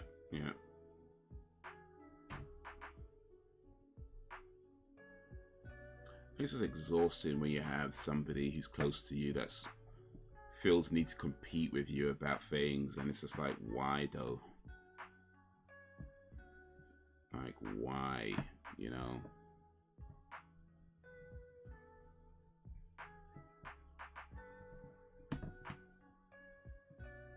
You're just trying to do your thing, trying to get through your day, do whatever, and then somebody's like constantly feeling the need to point out that there's something they do that's better than the thing that you do, or the thing that you do is not that good, or you have to do this better and this, and it's like, why though? Like, what? It's exhausting.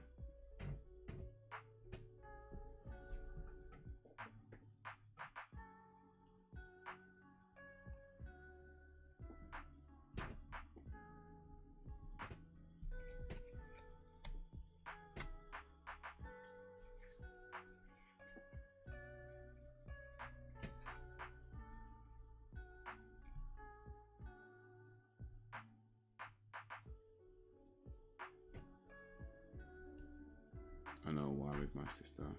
Oof.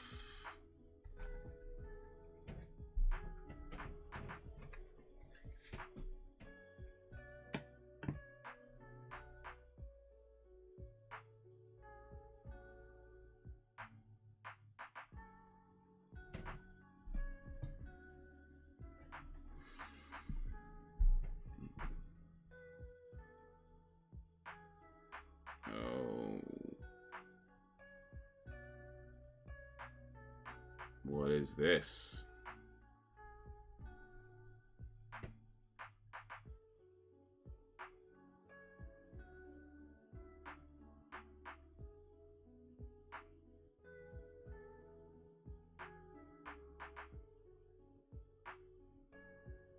Bunch of dudes sleeping on the water.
Scully still don't believe.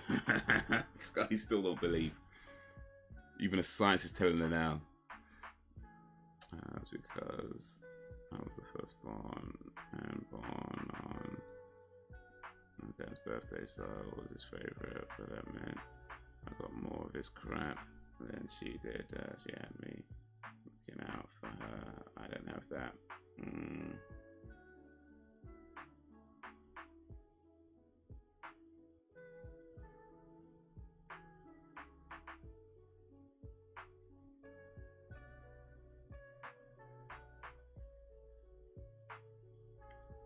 Yeah, I guess I mean, from what you're saying, hopefully I'm not speaking out of turn, but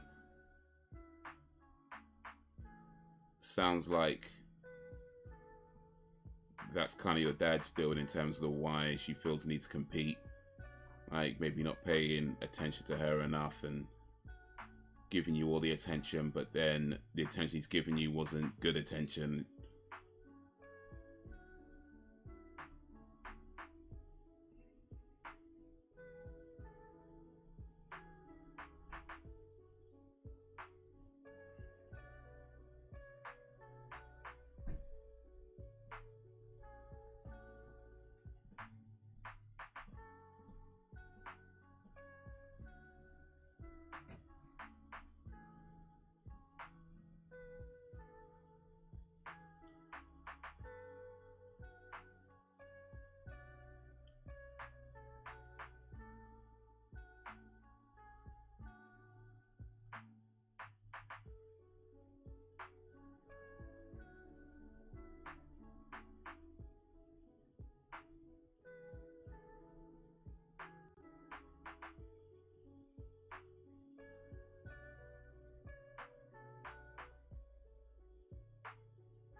Talked to Al once and it meant a lot to me, and I thought maybe we can turn a corner, but nope.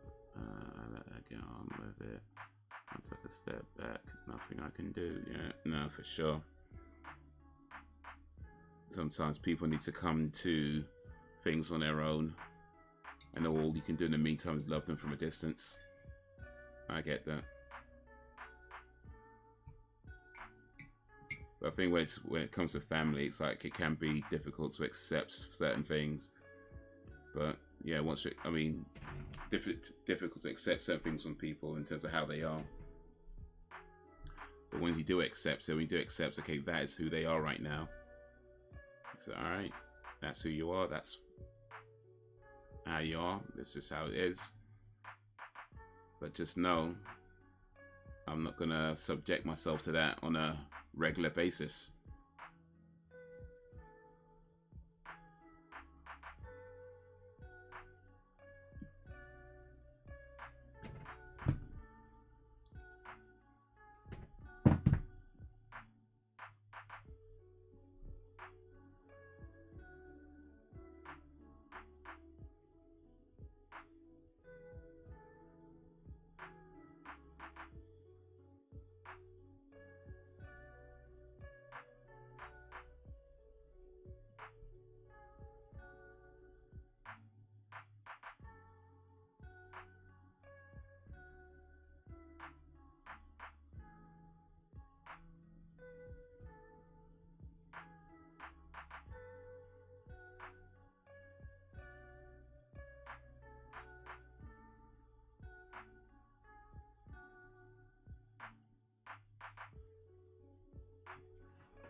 Just one thing, Scully.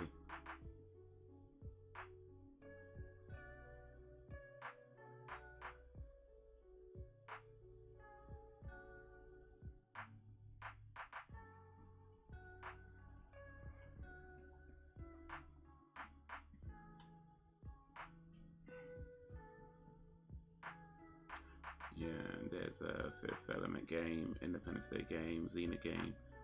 There's a game from the Return of the Living Dead. Yeah, there was a time where like just about every TV show, every movie coming out had a game tie-in. The vast majority of them were crap. I mean, I didn't play a lot of them, but they weren't really making waves. They're just these games that existed.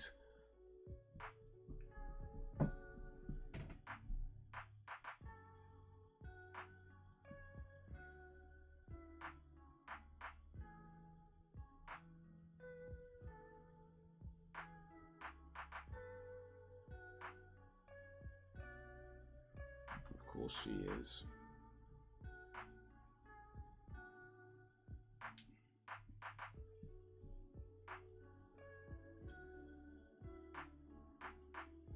Of course she is.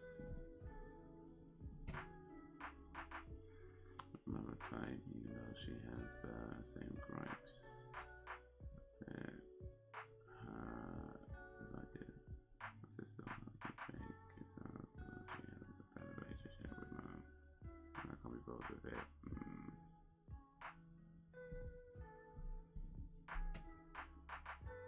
I think it seems, at least to me anyway, it seems sometimes like the older generations, when it comes to family, it feels to me like a lot of times they would much rather be lied to so they could pretend that everything is good and everything is great than hear the truth that it's not great and there are problems. And you know what?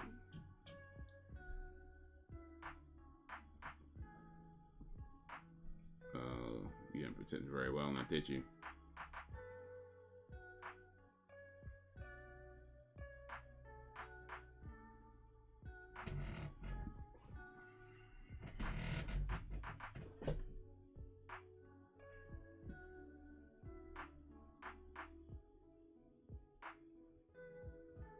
Like when you try to talk about maybe some things, certain issues you're going for, some of the problems they're having, it's usually met with things like, "Oh, don't worry about that," or "Don't no need to think about that," blah blah blah da da. But then the problems stay problems when nobody's actually dealing with them.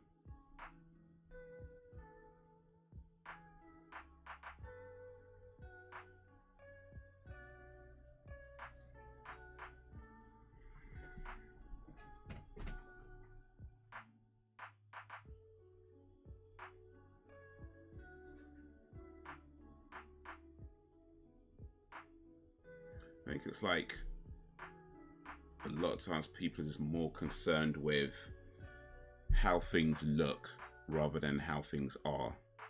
You know what I mean? Like as long as it looks like it's okay. In particular, as long as it looks to everybody else that things are okay. I think that's what a lot of times people care about that. They care about as long as things look like they're good. But when it comes to actually dealing with problems and actually resolving issues,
talking to them. I get told it's in my head. Then my mum has my sister and her kids over for tea and sleepovers. We don't get asked.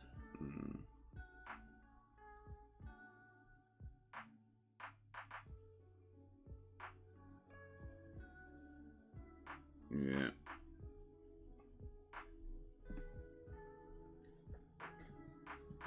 Yeah.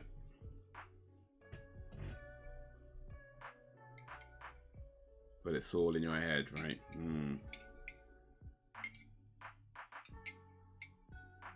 Gaslighting.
Oh, she got it. Oh, did she? Just. But yeah. I mean, I get, like, of course, like, having to deal with issues can be tough and comfortable and awkward, but it's always better to have it out, talk about it, and everybody can say what's bothering them, how they feel about things, and then you can like kind of move on from there. But when you never get to do that, it's always going to be a problem in the background, and pretending like it's not, or pretending like it's all somebody else's fault, or they're just imagining things when it's clear that they're not. All that does is make everything worse.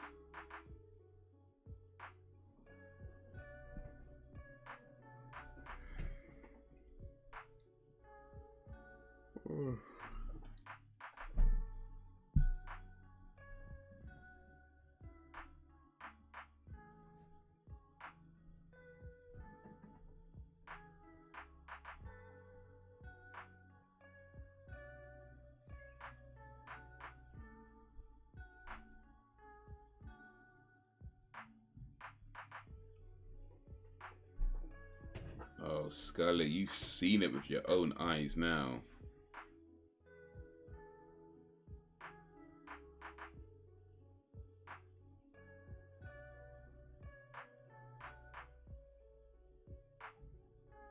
Scully has seen it with her own eyes. Come on now. She's got to believe now.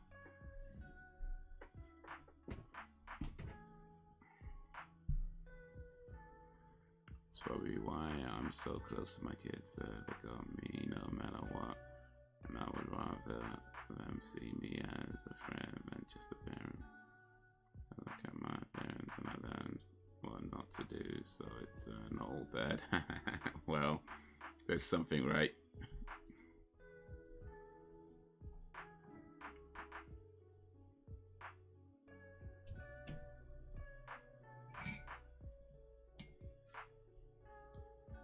Always a silver lining in every cloud. Something positive to come out of every situation.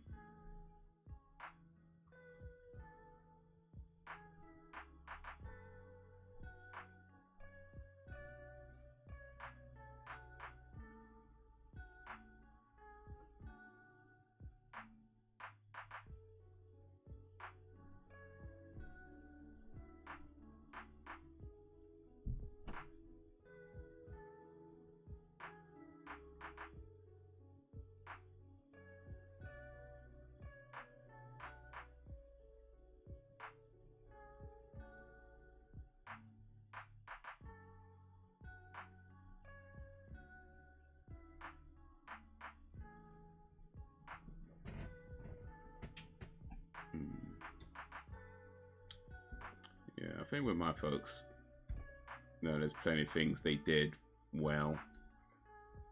A lot of things not so well. All right.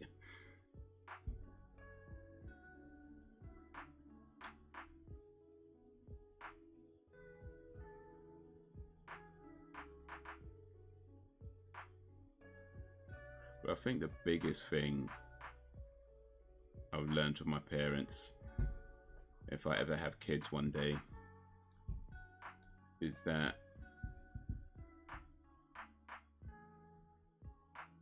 you will never be able to fully relate to the worlds that they're growing up in. But you don't necessarily have to, as long as you're willing to listen,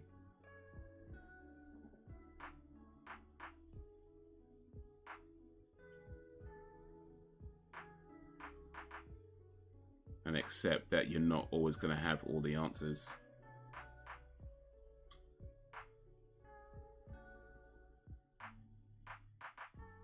Oh, they shot him.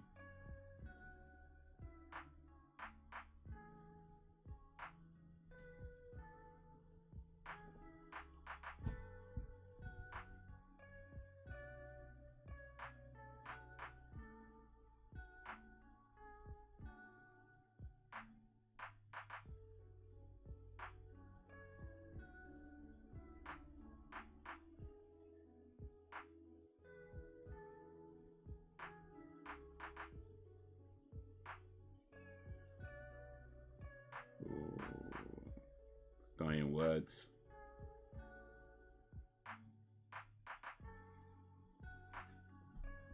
Oof, oof, oof. From a mysterious message to alien DNA being injected into people and Deep Throat getting shot.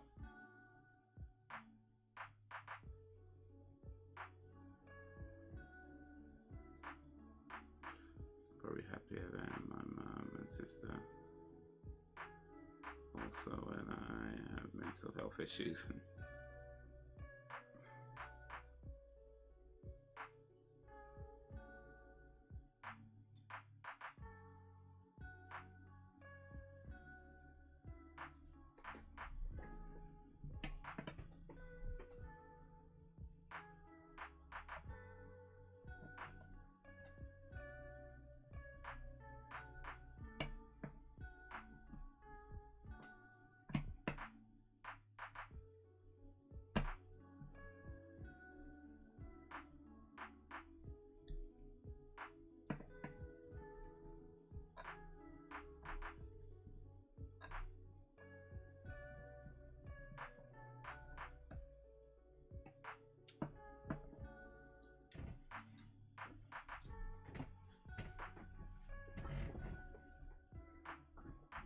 Truth is out there.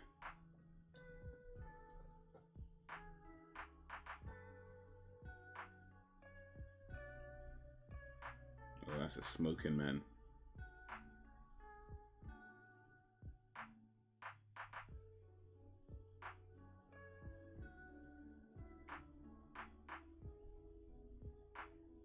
Evidence. Oof. Secrets and lies, man. Secrets and lies.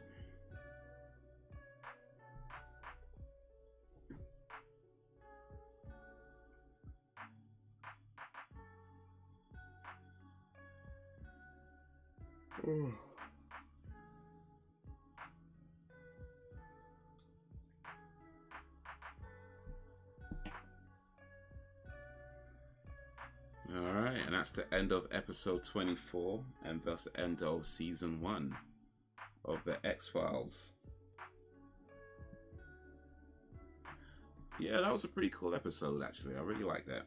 I really liked that. That was like kind of advancing the story, like picking up on things they touched on throughout the season, and advance the story a little bit, and also giving you that kind of cliffhangers. Will they return? I mean, I guess it's one of these things where, I mean, I don't know the exact story. Maybe at the time the second season hadn't been greenlit yet, so they wanted to give themselves a way of ending it, but also leaving it open enough so if they do make a season 2, they could always come back easy enough.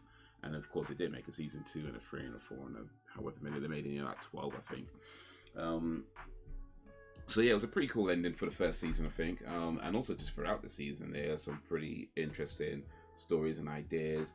There's definitely a lot of stuff that was inspired by like TV and movies from the past, which is fine, of course. But there's some things were a little bit on the nose, you know what I mean? But hey, it is what it is. You know, all made for a good showing. You know, I think maybe a couple of episodes here and there didn't quite hit it for me, but overall it was a pretty cool. It was good watching stuff again. A lot of it I don't remember, but I guess I would have seen it. I just really don't remember it. And maybe a few bits that, oh yeah, I remember this bit. I think I remembered more than I thought I would, actually. I would say that. I remembered more than I thought I would. But yeah, definitely didn't remember vast majority of this season. So yeah, good seeing it again for the first time, I suppose. But yeah, that last episode, the last couple of episodes we watched today were, I think, were pretty cool. The first one with Roland and the whole idea of their twin, like using the psychic abilities to control his make things. My only gripe with that is that I feel like his reasons didn't seem a bit all there, but it was still a cool episode. And you know, this one with Scully finally seeing the aliens, but then I know like in later seasons she's still like, I don't believe, Mother, I don't believe. There's got to be a logical explanation for all this. Like, you've seen the alien, bro. And she had an episode as well where her dad was like, you know, communicating from the grave or something through Brad Dourif and his madness rambles. And it's like, you've seen so much, and how can you still be skeptical about I mean, you literally saw the alien, you held it in your hands, and you're still skeptical about the existence of extraterrestrials. Like, come on. The DNA and everything. It was like, come on. But anyway, we could talk more about that in later seasons if we indeed ever get to them. But next week, yeah, I don't know. I don't want to say it officially yet, but it's not look like it's going to be season 2 for the X-Files next week. It might be something else. But whatever it is, we're going to have some fun. We're going to have some fun. That's always the plan. Let me kidding. My sister is only happy when things are going wrong for her. Oof, my mum is always looking for issues, so I can't be bothered. I live with my head. That's enough. Yeah. No, I get that. Like, always looking to like, you can never like just say like thank you. You know what I mean? To say thank you and leave it alone. It always have to be like there's something wrong with it. There's something not quite to their liking. You know, they can never just be like, oh, that's cool, and leave it alone from there. Or even just say nothing and leave it alone from there. It always has to be something they have to find to point out that isn't as good or isn't the way they like it. And it gets very kind of nitpicky over just minor details that don't even matter. You know? And it's it's exhausting when you're just hearing it all the time, because like I feel like I grew up where a lot of times I'm just second guessing myself, you know, just kind of second guessing myself, because like you can always hear that voice about, oh, something's not right, something's not wrong, and then it gets very hard to kind of live in your own confidence and be like, oh, actually, you know, I'm good at something, you know, like. You know, no, maybe not everybody likes it, whatever, but not everybody has to like it. You know, if you can do something in a way that you want to do it, and cool, you know. Yo, Ben's back. Guess who's back? Back again. What up, Ben? It's even funnier when they points that out in others, and I'm like, have you right, you know, right.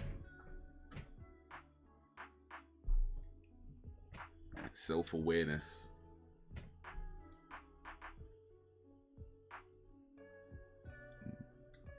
Yeah, my other Ben, back from the Eurovision Song Contest. So we know now that when it comes to Haze versus the Eurovision Song Contest, Ben chooses the Eurovision Song Contest. Okay, I cannot compete with the Eurovision Song Contest, apparently. Oh well. Oh well. What have you missed? Well, we're just talking about toxic traits. that's what we're talking about now. But yeah, we watched the X-Files season 1, episode 23 and 24. Those pretty good episodes. So that's the end of that season now. But yeah, we're talking about toxic traits. Do you have any toxic traits, Ben?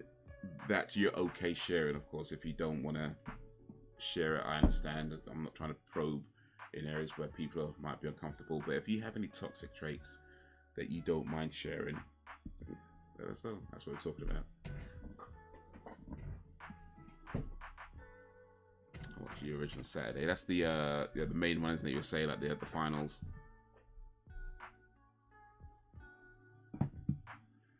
Well, nice.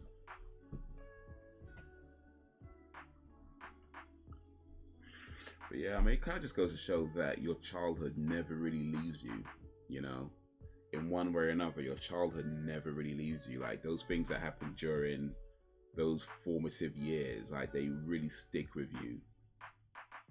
And I guess especially when it is family, because you know you see your family into your adult years as well, so it just doesn't really go away, you know.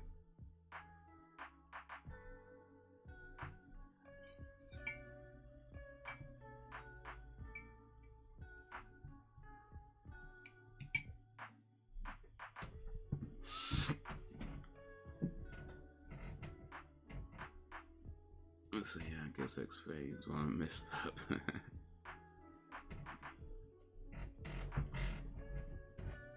Cool. This could be like a therapy session. Maybe I should be charging people for this. How much is my therapy sessions worth? I don't know. You tell me. Let me take it out for myself.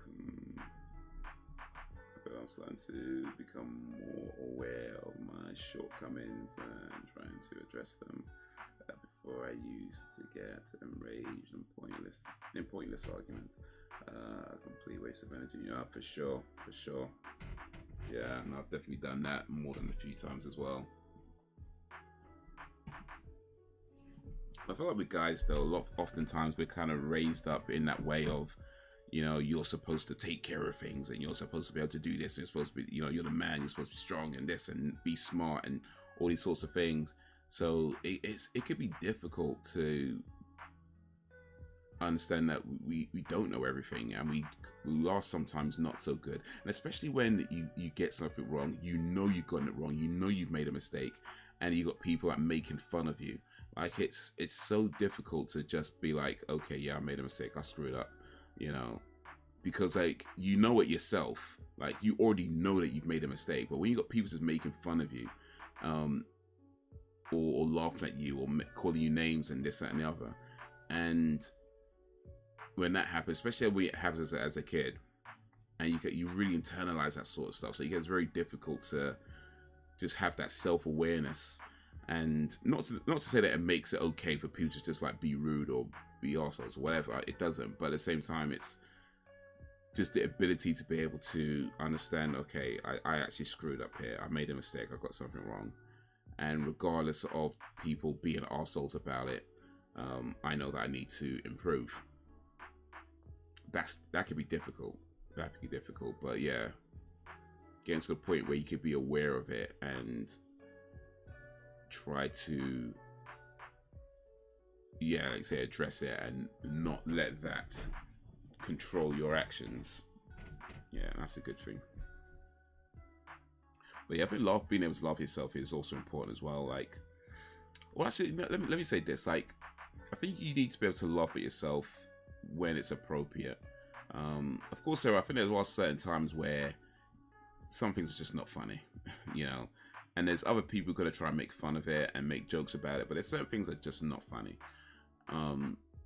But yeah, generally speaking though, like being able to understand that, yeah, we can be silly and we can sometimes get things wrong or do silly things. I have these brain fart moments, you know, where we say something or don't understand something, and it's funny because like it could be like a super obvious thing, but none of that means anything about you. And even though there's going to be people who try to use that as a way of saying, oh, you're an idiot because you made a mistake or whatever, because you got something wrong, the truth of the matter is that people who do that sort of thing are so insecure about themselves, and quite frankly, some of the dumbest people you'd ever meet.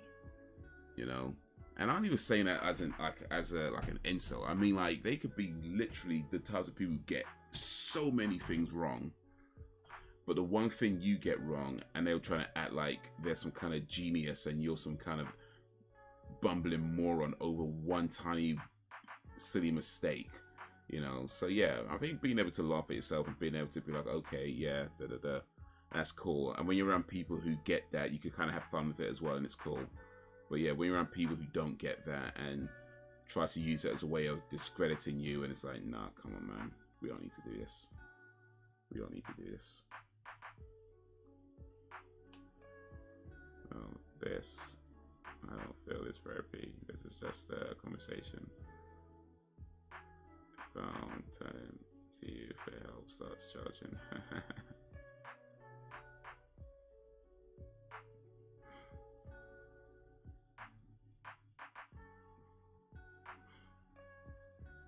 Entries made it through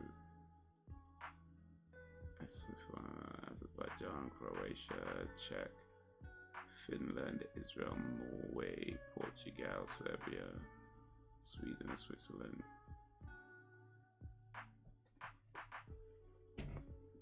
So did UK not make it through? Or are they on the second semi-finals? Reciprocate it, call out stuff about them and make fun of them about it. Be petty, even up the score. I mean, being petty has its place, I think. It really does. But I don't think, in all honesty, I don't think being petty all the time is helpful. Because it actually just makes things worse for you. If you're just being petty all the time. I feel like if you're gonna be petty, like, the most effective way to be petty is around people you have a good relationship with. You know? That's the best way to be. We got people you have a good working relationship with, where you could be a bit petty, they could be a bit petty, it could all stay fun. That's when it's cool. And look, I know I've been petty at times when it's super inappropriate to be petty. So I'm not even trying to act like I do it. I don't. I can get petty at times when I know I'm not really supposed to. But in all honesty, those are things I need to work on. Where it's like, yeah, being petty could be fun. You know, it could sometimes make the situation a bit lighter. I mean, that's cool. But if you're just petty all the time, and especially if you're petty when it's not really appropriate, yeah, you could really just make a situation worse all around.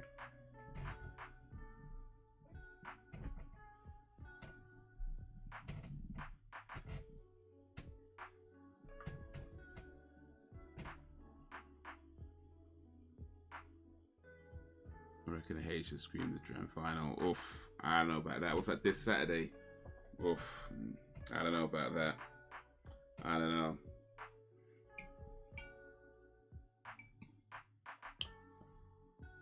I don't know. I'm most likely going to be cab working all day Saturday. What time does it start actually? Maybe we'll see. If I manage to get home at a time where it's still on, maybe I'll try and do a little bit of it. But because it's a 4-hour event, isn't it?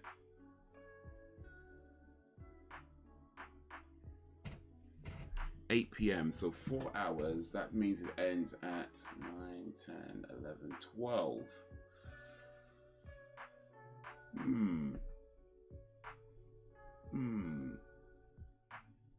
Alright, I'm not gonna say I definitely will.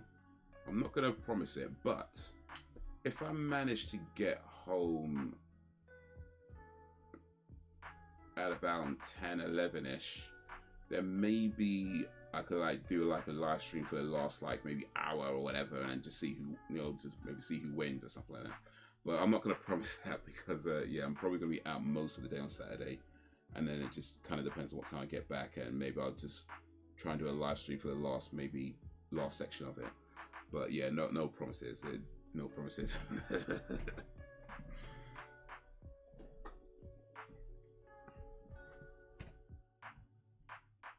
UK are one of the big 5 financial contributors, so they automatically get a place in the final every year, along with front. That seems a bit lame, doesn't it? That's like pay to win, pretty much. I mean, maybe not quite pay to win because there's no guaranteed win, but certainly pay to get a massive boost into the position where you're always in a winner's circle at least. You know, like, come on. That's like cheat codes on Call of Duty or something. Like, what's that about?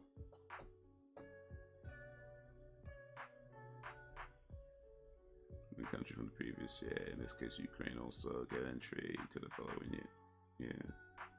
8 p.m. in the words of Jim Carrey. So you're telling me there's a chance? There's always a chance. There's always hope. There's always hope. May not be a lot of hope, but there's always hope. You get to miss all the crap acts for the end and just seeing the fun voting process that way. Yeah. Don't be offended if I don't join in on Saturday. I'll spend that one night a year with Elliot and the kids. No worries. Wait, that one night a year with Elliot and the kids, so it's like 364 days, you just ignore them. Yeah, one night a year, well, I'll do my wife and mother duties. 364 days a year, you're on your own.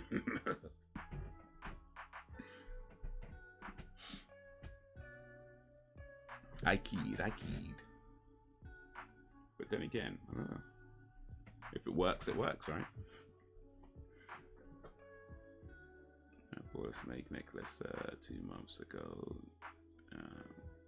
I gotta find a snake ring and bracelet. Snake fiend. Yeah, being sad. We spent so many Gen X. We've never qualified. Well, there you go. Just maybe that's why we got so many crappy acts, because they don't have to qualify. Maybe that's the reason we got so many crappy acts, so they don't have to qualify. It's like, you know what, we're already here. We'll just send them. Give these guys a chance. Maybe if they made a qualifier, they'll actually be somebody decent. I mean, probably not, but you know, like I said, there's always hope. If you didn't make it through tonight, oof.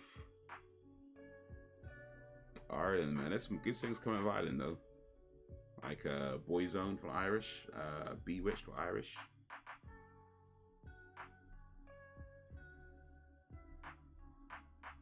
Throwing a pie for exam.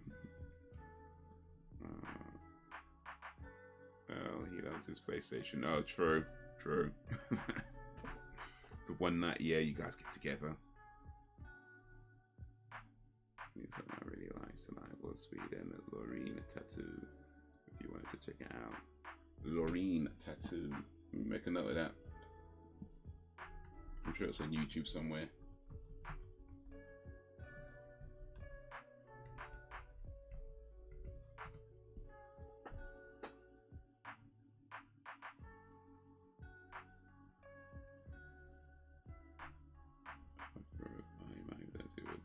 We'll get so high I would spend most of the night in that apart from Sunday. Apparently 2 sisters from Bewitched have a brother who was in Boyzone. Okay, that's pretty cool. I mean, I didn't know that, but yeah, that's pretty cool.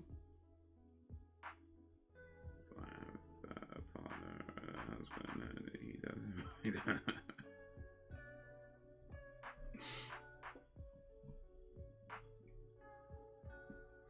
Yeah, Sam's living her best life. Able to make me send a link via chat.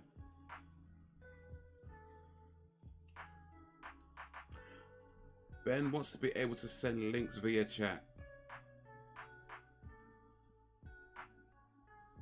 I can grant you this power, Ben, but you must use it wisely.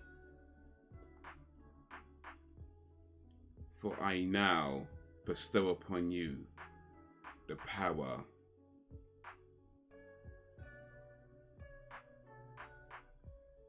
one sec. Apparently there's more steps.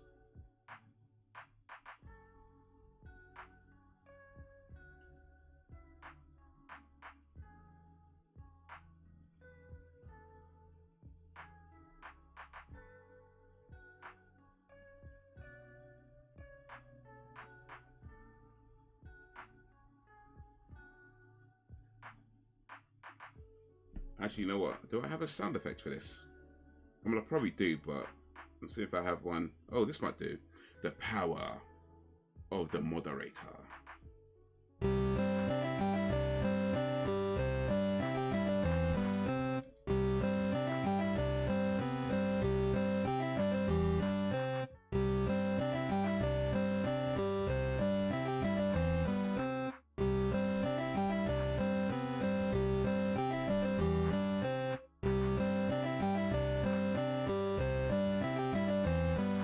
Stop now, just going too long. That went a bit too long. I didn't realize it went on that long. It went on for quite a while. There you go.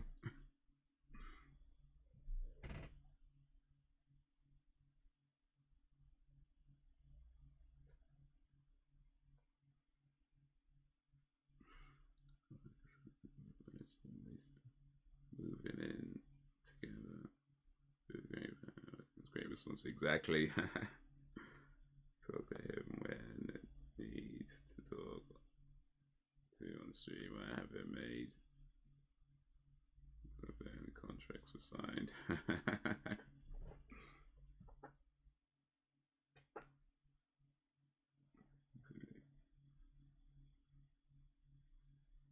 So good, so good.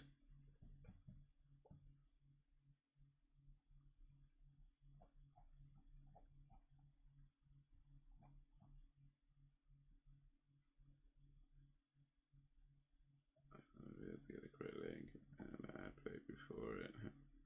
Bobby the movie. Definitely. I just need that Idris Elba for the fun times. Then I'll have it made.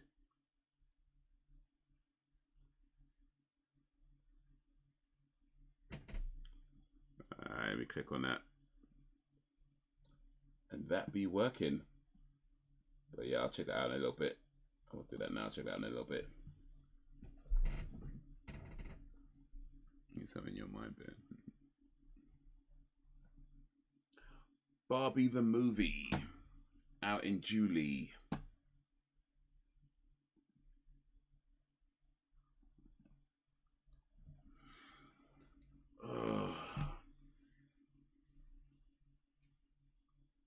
Yeah, appreciate that, Ben. I'll check that in a little bit. Actually, you know what? I could do it now. I'll just let it play in the background. It's only 3 minutes. Loreen, tattoo. You won't hear it on the stream though. I'll just hear it in my ears.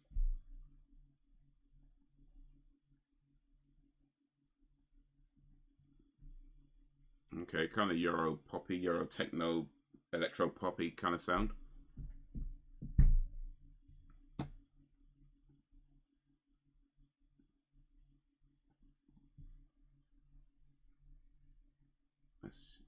If you had that's Eurovision rule, by the way. No song can last longer than 3 minutes. Okay. I mean, this video was 3 minutes and 16 seconds, so she's already broken the rules. As for the last 16 seconds, it's just like the video pissing around with like credits or whatever.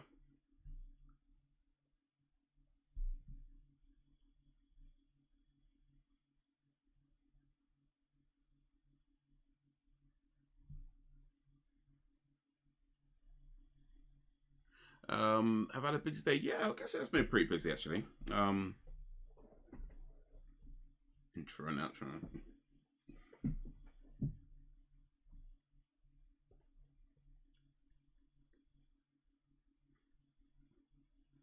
You know, it's one of these songs where it's like I haven't heard it before, but I've heard it before. You know what I mean? It kind of feels like that a little bit. It's not bad, by the way. I'm not saying that, but it does feel like I haven't heard it before, but I've heard it before. It feels a little bit like that. I think a lot of the electro pop kind of songs have that similar sort of thing where they kind of climax, you know, in that same sort of way where the beat drops and because they all have that kind of familiarity of how the sort of structure of the song goes, you know. But still, that's cool. And she's cute. You can't be mad at cute girls singing songs and touching themselves in skin tight clothes. Can't be mad at that.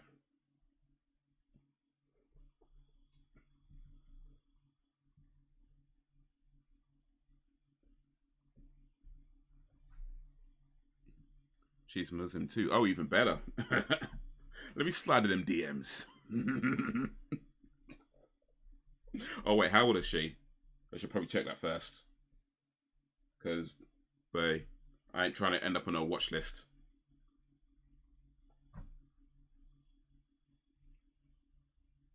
What's her name again? Loreen. How old is Loreen? Boy, she better be old. She better be older than 21.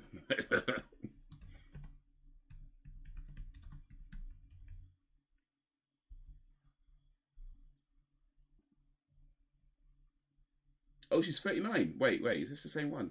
She's 39. Yeah. Let me slide them dears. She's 39. Yeah. Let me come check this girl. She's 39.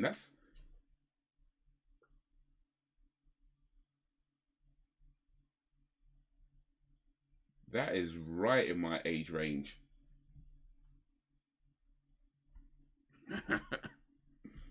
Listen. Let me get my agent to contact her agent. See if we could do brunch.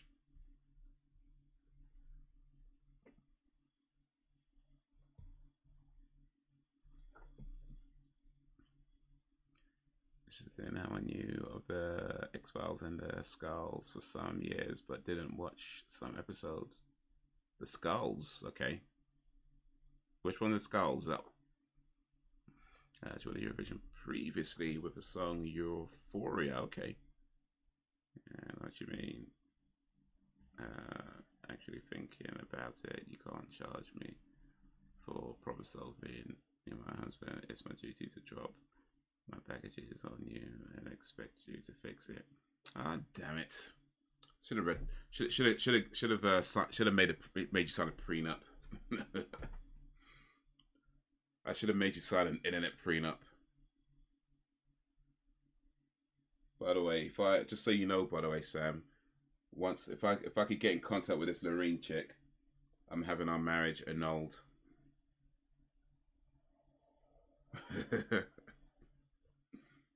I'm gonna find this Loreen. Then I'm having our marriage annulled. Then I'm gonna marry Loreen. Oh, or maybe not. I don't know. Maybe she's already married. Let me check real quick. Let me do some internet snooping. She ain't already married, is she?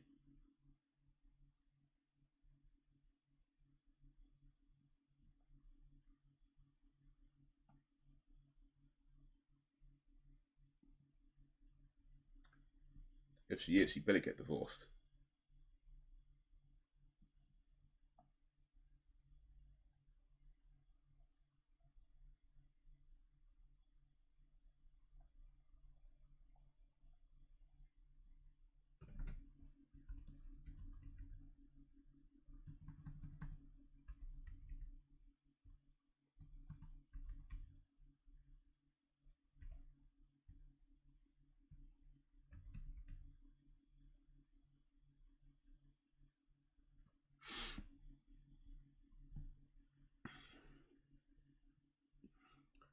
Yeah, no, that's cool. You think that? 79, so 10 years younger than Loreen. 29 plus VAT.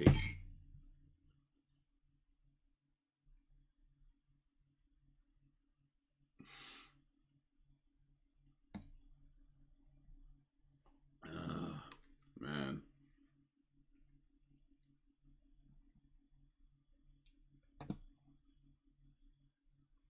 But Teresa, speaking of that, actually,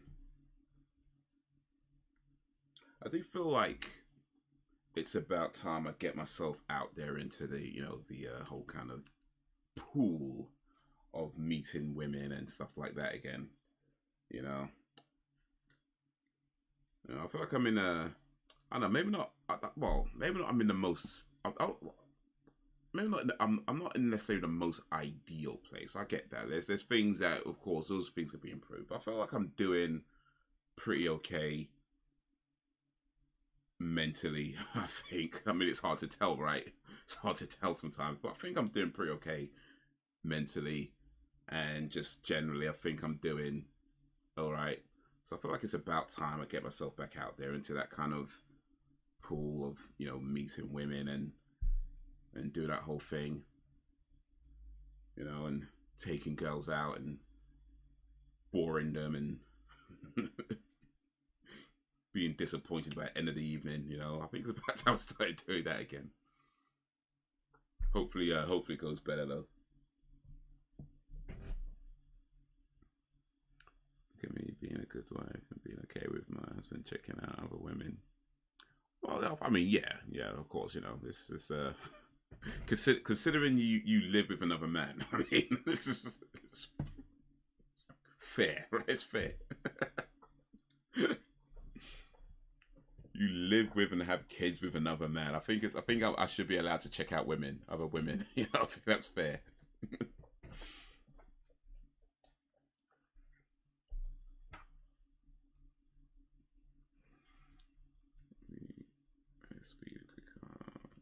Last now, maybe ever wonder. Saturday night, I just said the answer. Outsider, it seems like you're doing fine for yourself, Haze. I appreciate that. Yeah, and I think I'm doing okay. I mean, it's relative, right? Isn't it? Like, the pandemic definitely was a big hit for me, and kind of recovering from that has been a journey. And I wouldn't say that I'm fully over yet, but I think I'm been doing pretty okay for a little while now. So yeah.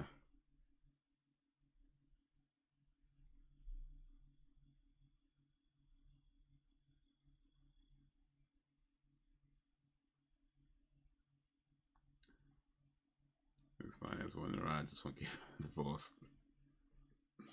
So it's cool. It's cool. It's cool.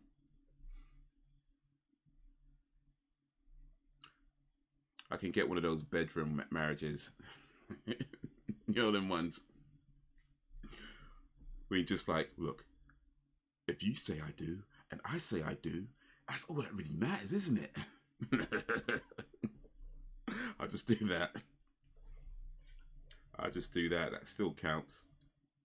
I'll give her an onion ring as a token of our marriage. It still counts. It still counts.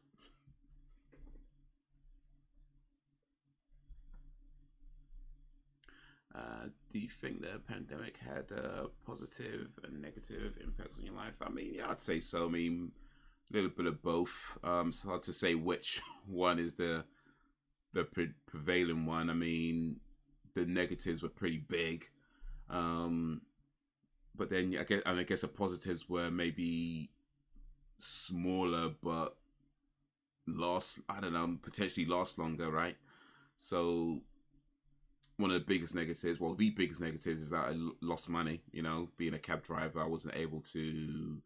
I mean, I was still working because you're out as what they call it, the essential workers.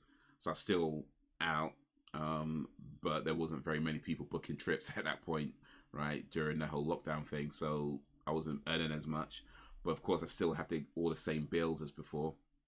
So my costs are about the same, but my income has dropped significantly. So the money I'm left with is a lot. Is not a lot. Because of that, well, not directly because of that. To be honest, I was planning on moving out my apartment anyway, but because of that, I ended up moving to a place where, I mean, it could be worse. It certainly could be worse, but it just wasn't ideal, you know. So my dad passed away in April, about 3 years ago. So the house that he had was sort of willed to, you know, us kids. So yeah, ended up moving back there, and like I say, it could be worse. You know, like it gave me an understanding of how close a lot of us are to homelessness without even realizing, and I think that's a positive. I mean, that knowledge is a positive, because like there's so many things that are just like that happen outside of your control, that you think things are fine, you think things are great, you think you got security and this and the other, and then something happens and boom, it's gone. I wasn't able to get any government assistance when I was losing money, so that sucked, right? But then at the same time, it might have been a good thing that I didn't get any government assistance, because apparently people who took that are being met with all kinds of like issues when it comes to applying for mortgages and that whole thing, which is a piss take, really. But it's something that I don't have to go through, or wouldn't have to go through when I'm starting to get ready to apply for mortgages. Yeah, it sucks that my living conditions aren't ideal, but the positive is that it gives me a chance to save money. And I've been able to save money and get to a point where I do now have enough money for a deposit on a house. I still want to save a little bit more money before I actually do it, though, just because like I don't want to do it and then have nothing left, right? But yeah, hopefully I'll be able to start doing the next few months or so. But so yeah, there was definitely a lot of stuff that sucked, a lot of stuff that I'd rather didn't happen, but at the same time there's some positives that came out of it as well. So you kind of, I guess you gotta take the rough with the smooth in the end, right? So yeah,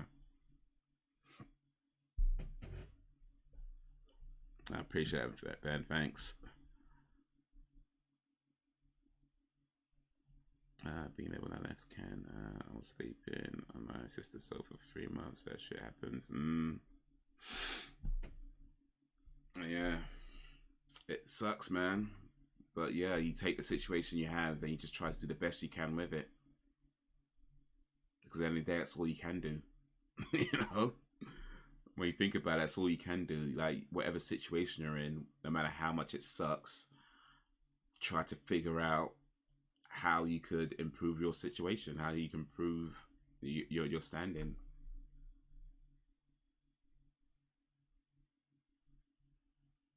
Yeah, I'm just listening. That's so good, Brax.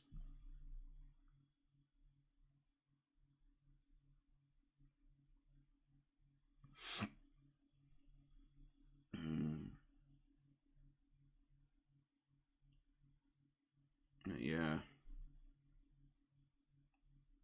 Most people are merely victims of circumstances, yeah. And that's something that I think I knew before, but I guess I didn't fully appreciate it before, in terms of it can literally be one thing goes wrong and boom, it could be like that. And I get, of course, there's homeless people who are there because they have problems with alcohol, problems with drugs, and various things like that. I'm not trying to discount that. But yeah, it can just be that one thing that went wrong that wasn't even in your control, and from there it just snowballs, and you end up losing your home and everything else. Yo, what up, Reese?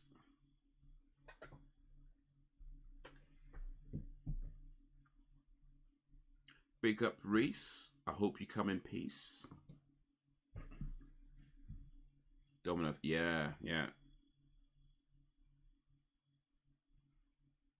I can't with the kids and clothes on my back, and I had to start again with nothing.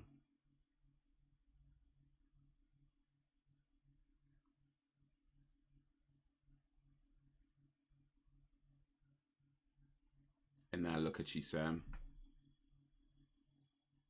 Now look at you. A partner that loves you. A husband in a whole nother city that you never met in real life. I think you did very well. I think you did very well, Sam.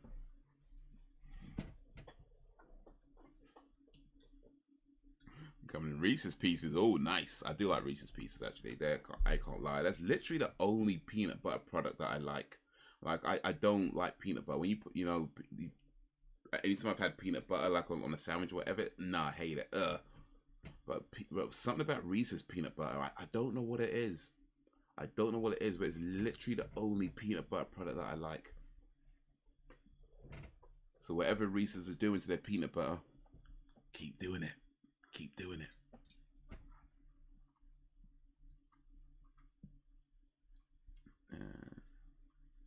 Can't complain, and I don't have to put out any mad at it. You guys had those raisin chocolate chews before. They're amazing. Raisin chocolate chews. I don't think I've had those actually. I don't think I've had those. But if they're Reese's, I'll try them. I'll try them. Oh, it's a German chocolate. Okay, cool. German. There's some really nice German chocolates out there. I mean, I'm not gonna say all German chocolates are great because, of course, I haven't had them all. But I've had a few German chocolate, German sweets, rather I should say, German sweets. But yeah, like I can't even remember what it's called right now. But yeah, they know what they're doing.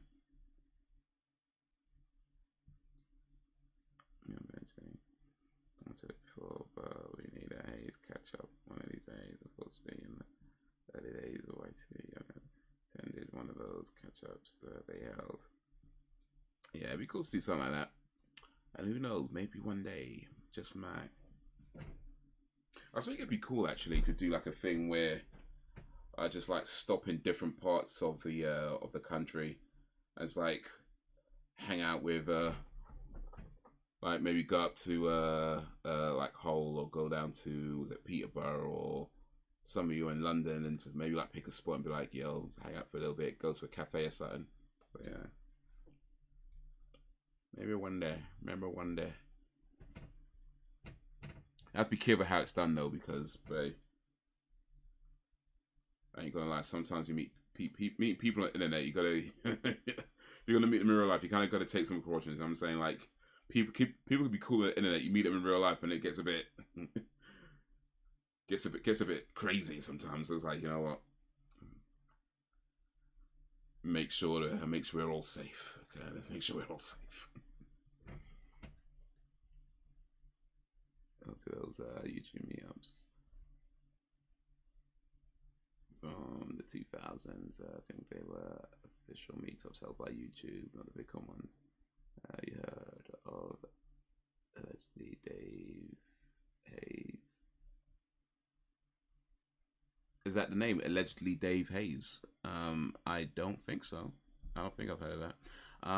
But I have been to a YouTube meetup actually, and it was held by YouTube.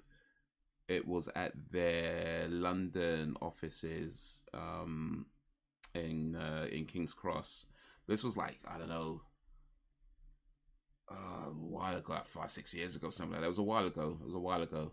But it was pretty cool because you know, you meet other YouTubers and kind of hang out a little bit and talk, and some of them are still in contact with, but to be honest, not in any real big way, just like social media stuff and follow you back and that kind of thing. But they might click like on one of your posts every now and then. But yeah, no, I've been to one of those, but it was a pretty cool event. I haven't been invited to. Oh mate, have I? Yeah, I don't think I've been invited to one for a while. I'm not even sure how I got the invite for that one actually. Did I apply for it or something? I can't remember. I really can't remember how I got the invite. I can't remember if I applied for it or that they just sent it to me. I really don't remember, but all I know is I haven't been for one for a while. Either I haven't been invited or I haven't applied. So there's that.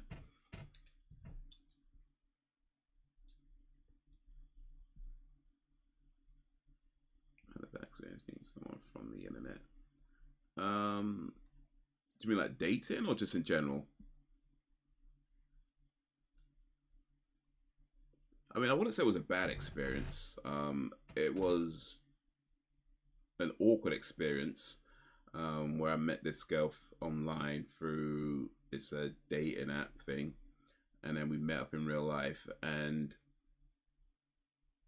I think, to be fair, at the time I was probably quite immature myself and probably didn't handle it as well as I probably could have handled it. But when I met her, her how she looked in real life was so different to how she looked in a picture. You know, not like catfishing level different. You know, it was definitely the same person. It weren't like that bad. But I don't know. You know, like I guess it's more to do with, you know, sometimes we take pictures at like very specific angles, you know, and then you see them in real life, you're like, oh, okay, that's why there's only one picture of you. Like, you know, like it's just at one angle, like, huh.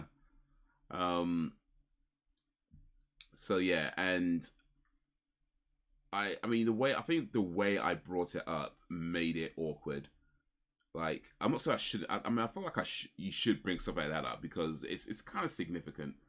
Maybe not the most important thing, to be fair, but it is kind of significant when you realize that.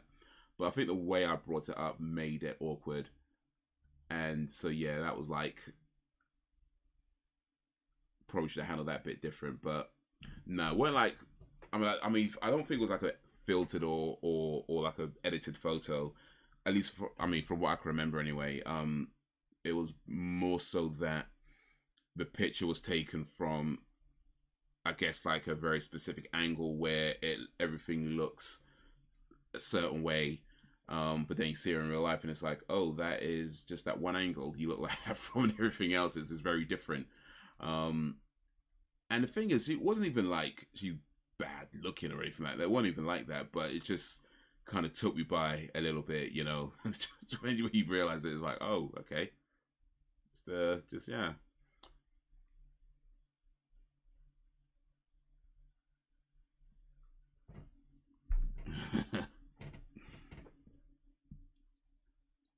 But yeah, I think the way I brought it up made the situation awkward, and then so it's just that one date, and then never saw it again afterwards. Which, oh well, it is what it is. You can't really change that.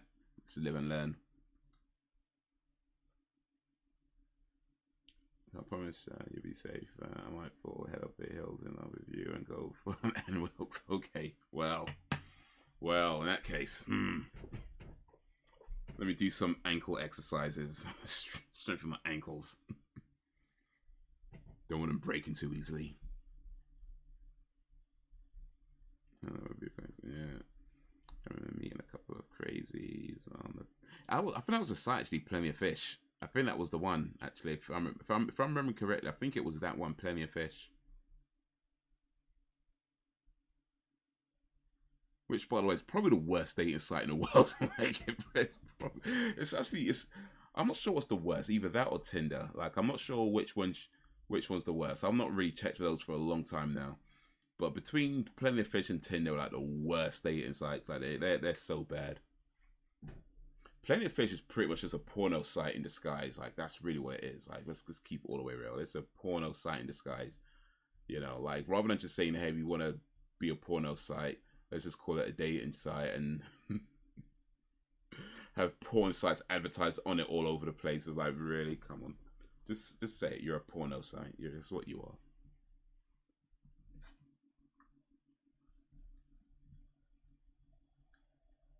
All the adverts on Plenty of Fish are things like, are you looking for a hookup? Like, bloody hell, man. I mean, yeah, but bloody hell, man. I kid.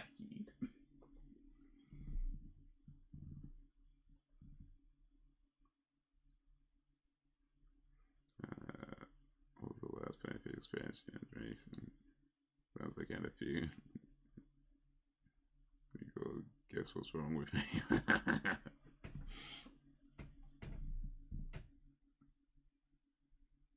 Sometimes one takes a picture by surprise. Sometimes the picture takes one by surprise, right, for sure. So interesting to and they have issues with bots and fake accounts. I think they probably do. I mean, to be fair, it's not always easy to tell because some of the bots are, I assume anyway, some of them are pretty sophisticated in how they can respond, and it's not uncommon to not have a great conversation with someone you meet online anyway. Like I feel like a lot of these things, at least in my experience anyway, when you message somebody like even if it's a real person, like a real woman responding to you, like you very rarely have a decent conversation with somebody. Like it's usually just like, yeah, I'm fine, and then that's it. It's like, okay, you're not gonna answer me anything, or because I'll be there like looking at profiles or whatever and asking them stuff about things in their profile, and saying, oh, I like this too, or something like that, and then you just get responses to something like, oh, that's cool. Man, just type a whole paragraph and you respond with, oh, that's cool. It's like the opposite of like real life. You know what I mean? Like when a girl texts you in real life, she's sending out like long thing, yeah, and you just respond with, okay.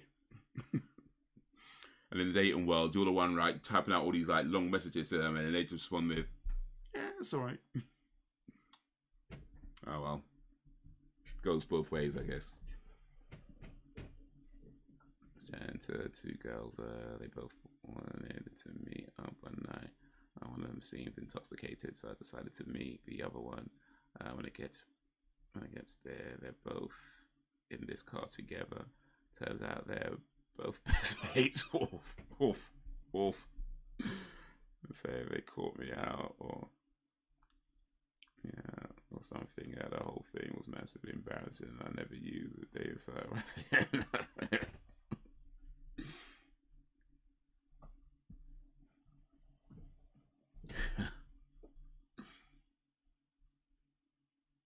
Even up there, and I don't blame you for not. Yeah.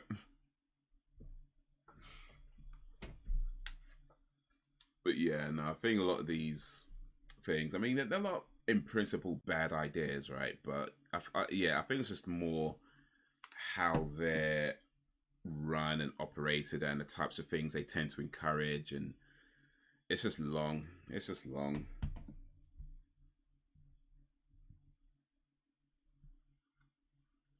Like honestly, I think if you're the type of person who is just looking for a hookup, plenty of fish, Tinder, that even though that's not how they're advertised, they tell you, oh yeah, if you want to relate, yeah, they don't advertise that way. But if you're just looking to smash, then yeah, plenty of fish, Tinder, and you're good to go. Like you find someone a couple of miles down the road from you, probably today, if that's all you want, But yeah, they could be very shallow, and it's just not for me, not for me.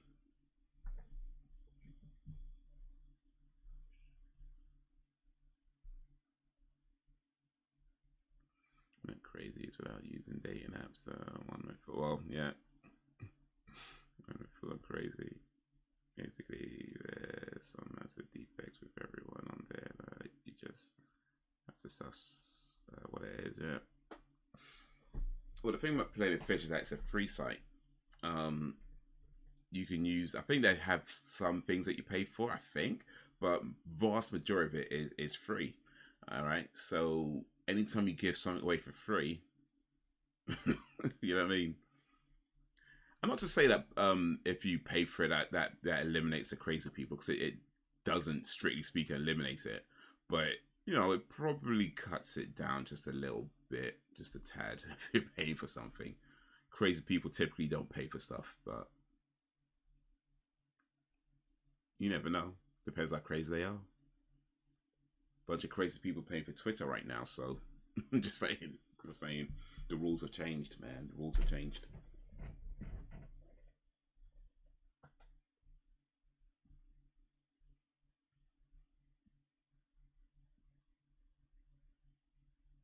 Elliot's the only guy I met online actually dated. Oh, and now you're together. Mean Girls was actually a bit of a balance. That dating apps.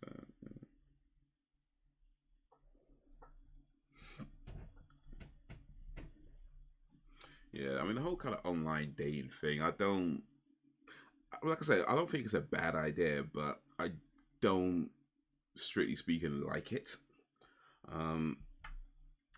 That being said, it seems to be where everything is going these days when it comes to trying to meet people. Like everything seems to be like being pushed into the online space, and well, that's the world we created, man. It's the world we created.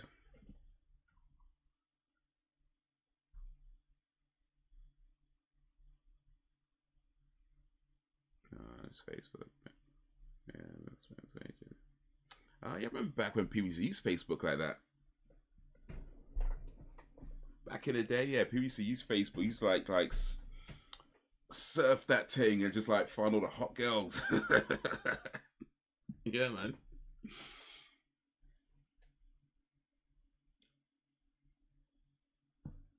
And you just slide in like, yeah, what you saying? Yeah, what you saying? I met a French girl on an online game I used to play. We were together for 6 years. Ah, nice. It's a thing resize a lot harder in this day and age, I feel, unless you realign. She moves to England, etc. That's what well for you. That's better that way. Rather being the kind of person who looks for relationships. MySpace, yeah, consensual occasion, age range. Yeah, I remember that.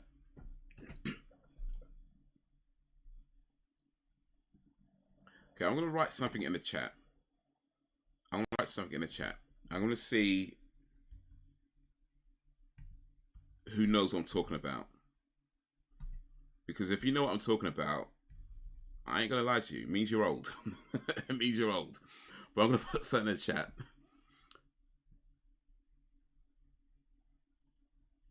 MySpace and Bieber. Yeah, Bieber. I think I did have a Bieber, but I never really used it much.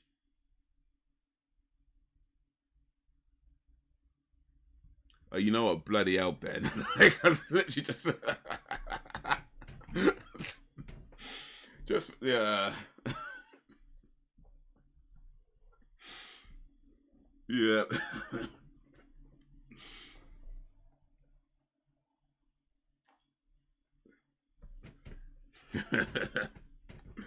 that was peak chat line back in the day. When you go into them chat rooms.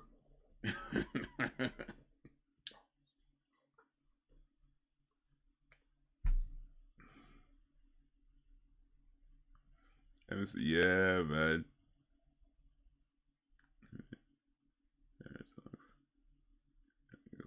Changing my relationship status to marriage to widowed. I mean, I ain't gonna lie, that would put a lot of people off. Wait, you're married? Are you widowed? Okay, cool.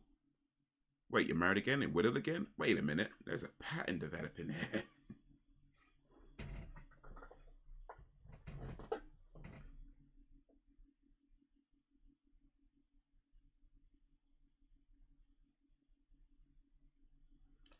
Oh yeah, man. Visa corny. Yes, please. Oh, that S part. Yep. I think I might have done that a few times. Maybe more than a few times.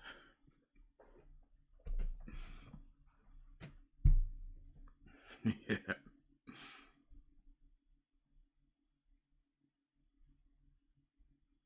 It was meant to put people off.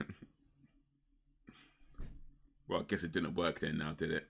It just didn't work, did it, Sam? Eventually. It might put them off for a little bit, but eventually. Oh, the old school violence jumper. Yeah, because Bish, yeah. What was the one that, yeah, Kazaa I used? What was the other one that I used? Was it Kazaa? I remember Kazaa. LimeWire, that was it. LimeWire.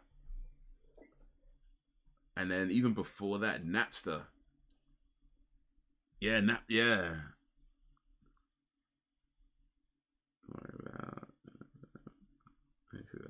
Oof. Oh, come on, Ben. I'm sure that's not true.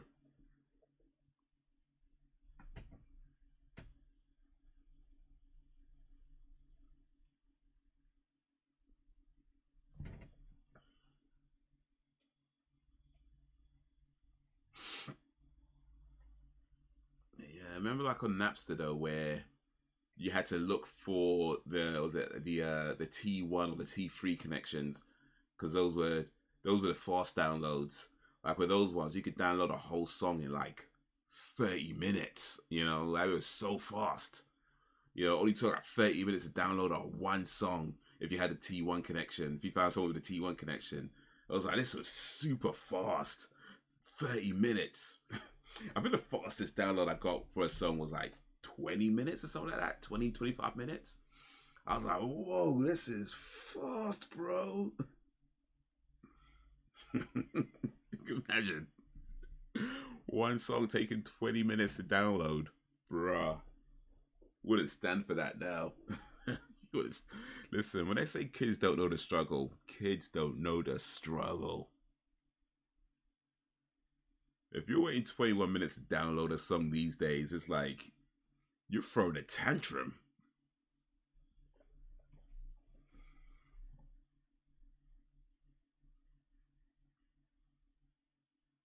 Alright, you download a song and it would just be some Asian, right? Yeah. Bare things without the wrong name on it. Good nudge people, yeah. That's what I used was called WinMX. Oh right, well, I think I remember. I don't think I used it, but I think I remember that. I'm too young to know. Line Windows 98, yeah, man. Windows 98 was so cool back in the day, though. That to me is like peak Microsoft Windows. Like Microsoft really peaked with Windows 98. I ain't gonna like. I mean, look, Windows 11 is cool, Windows 10, all that, they're all cool, but Windows peaked with Windows 98. Like it was so like the customizations you could do with Windows 98. Like back then, it's crazy. Like I feel like Windows peaked with 98. Like ever since then, they've technically gotten better, but they haven't on a personal level gotten better. You know what I mean? Like they've improved like security features and okay, I guess things look more modern and neat or whatever now. But just on a personal on that kind of personal touch level, it really peaked at Windows 98, man. That was yeah, nah.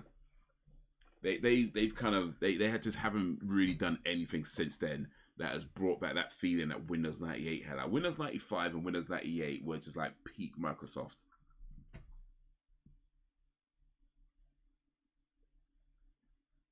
I had a pretty face back then, and then I had more kids and got older. Then,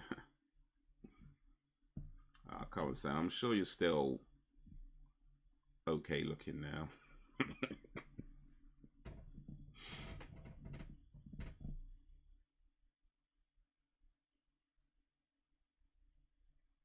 Come, Sam. You're cute. You know you're cute.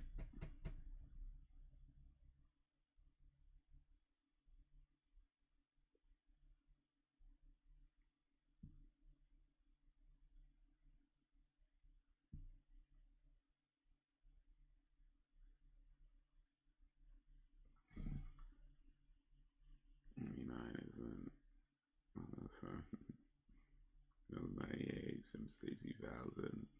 Remember, it took about 20 minutes to dial it up to get it right. Windows, oh, that's going old school. Windows 3.11, yeah, 3.1x. Them ones, yeah, that's what we had in school. Get off the, yeah, you couldn't use it in and the phone at the same time. When you pick up the phone, it's like, yeah, that fax modem dial.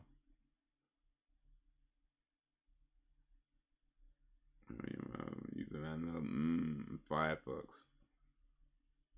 Like that, I had a pretty face with makeup on, man. So I was just outside. My Commodore back in the day. I mean, I know nothing. I'm a Windows XP guy. Windows XP was pretty cool, actually. Yeah, Windows XP was pretty cool. They had the when you load it up, when you install it, it had the photo of the field, which ended up being probably one of the most seen, shared, or whatever photos ever taken. And apparently the guy who took the photo, it was like he was on his way to, he was like literally just on his way up to see something. I think he tells the story like he was on his way to his brother or sister or some family member or something, and he just like saw this image, this scenery, and thought, oh, that's a cool scenery, and took a photo of it. And it's just for him, it was just like some random photo that he was taken of some cool imagery, and then it ends up being one of the most seen photos in the entire history of the world. You know, like, it was crazy, but hey, man. Playing games in DOS, oh yeah. That's how I was. If my crush came on MSN Messenger, I'd keep changing from online and offline to get her attention. Back then, it would show songs we were listening to, so I'd play the ones I knew, the ones that she liked. Oh, okay. You know what? I don't think I knew that trick, but yeah, that sounds like a cool trick, because if you go on and offline, I guess when you go back online, it bumps you up to the top, isn't it? So it's like, oh wait, messenger. I might think of something else. But yeah, I know you get notification on Messenger, isn't it? When your son comes online, you get notifications. So if you come offline and come back online, you get a notification. So, you know, Ben's back online. Ben's online. So it's like, okay, I see you, Ben. I see you.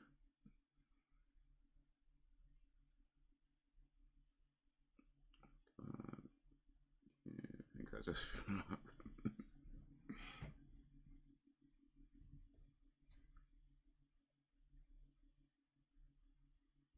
Remember them scantrons for them quizzes and final exams and for state testing here in the US. Scantron? What? No, I don't think we had scantrons. What was a scantron? Let me look that up real quick. Scantron. Scantron is a global technology and services driven company whose experts provide comprehensive assessment, test development, psychometrics. Is that it? I don't know if that's it, but is that it?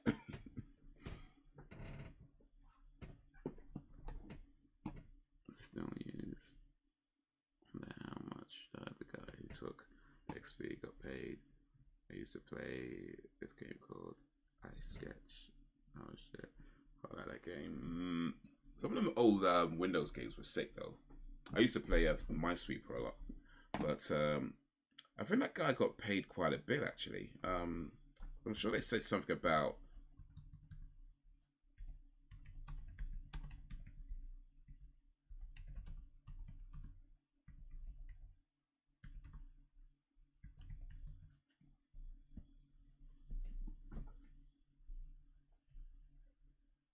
Okay, so here we go. It was clicks by Peter Burian, who too gave uploaded it on Corpus, just like Chuck over here. But Microsoft paid a significantly lesser amount of $45 to Peter Burian for his photo. Keeping aside the money, photos of both Chuck over here and Peter Burian are still associated with Microsoft. Okay, maybe we didn't get paid so much. He got paid $45 for it, which I guess is probably a fair price at the time.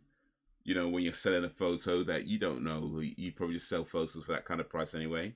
But the fact that it ended up being so popular, you'd hope they came back and gave him a little bit more than $45, right? But oh well. Oh well.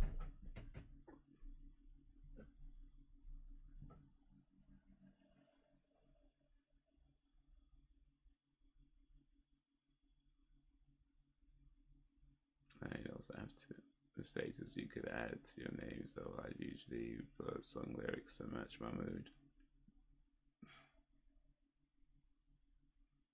Yeah, I remember let's think of like a song like "Y'all Gonna Make Me Lose My Mind."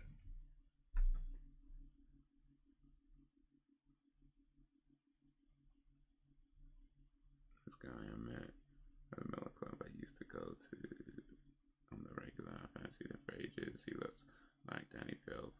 That crush when I got the courage to talk to him. He was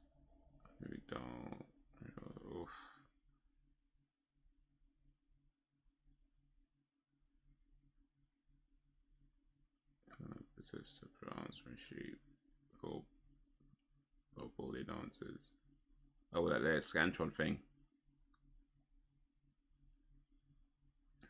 Not feeling pretty around makeup.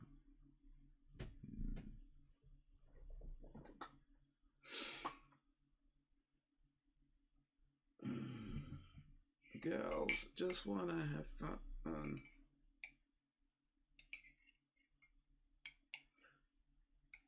I mean, I don't know. I think I feel prettier when I'm wearing makeup, so maybe it's not just girls. I've definitely been, but I'm also just never been confident.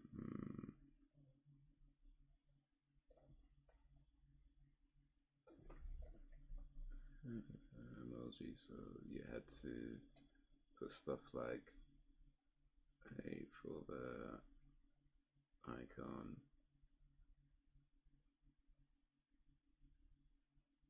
You know what? I actually remember some of those things, but I never knew what they meant. I never knew what they meant. I remember people typing stuff like that. And I'd just be looking at it like, I never knew what they meant. Now I know. Now I know. All these years later, 25 whatever years later, now I know. Now I know. Well, better late than never, I guess.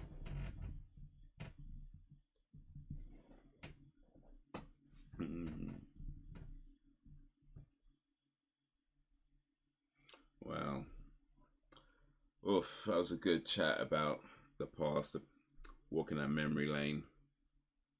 But it's approaching that time where one shall depart.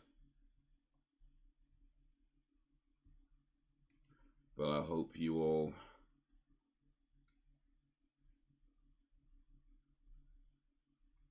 feel good, feel confident, feel loved.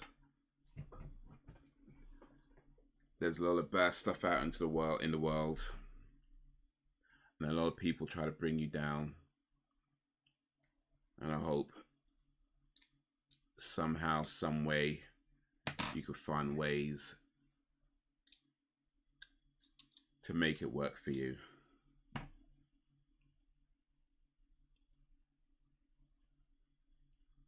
But yeah, next live stream should be Thursday.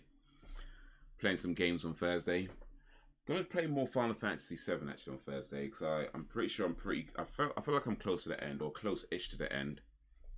So I want to play more Final Fantasy VII and try and get through that. I probably won't get to the end of it on Thursday, but you know, we'll see what we can do.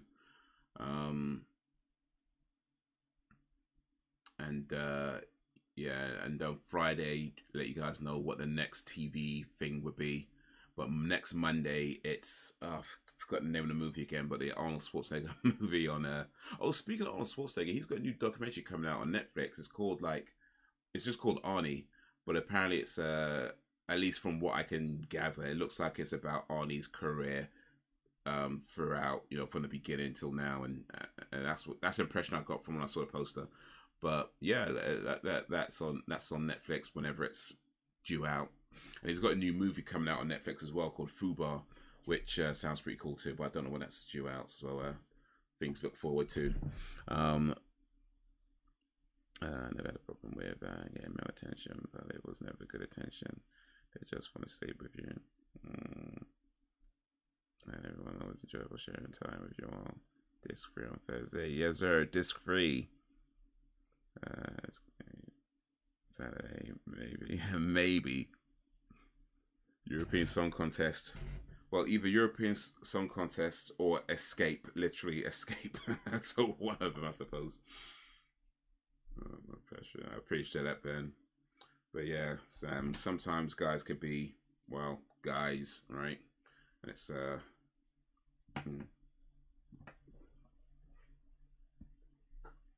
think that's a side of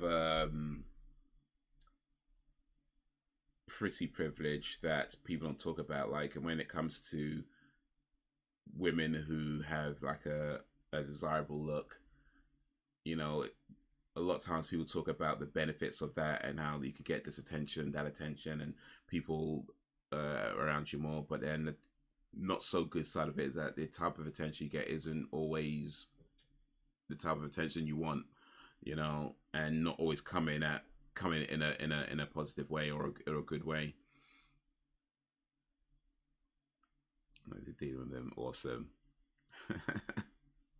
Dread to think. A few unexplained mystery crimes out there, maybe. But guys, you have been awesome as always. I appreciate you and all that you do. Thank you for keeping me company. Thank you for keeping it lively. The village is strong because you make it strong. We're only going to get stronger. So until whenever, if ever, hopefully Thursday. Peace.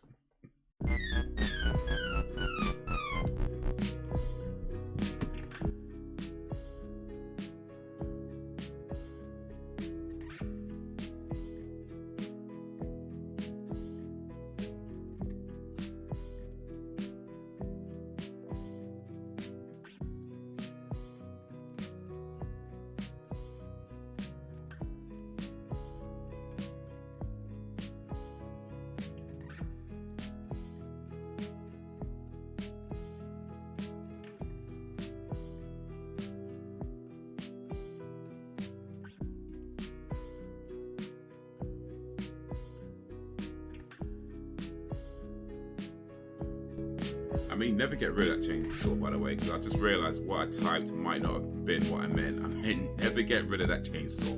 Keep that chainsaw. That's what I meant to. That's what I was trying to say.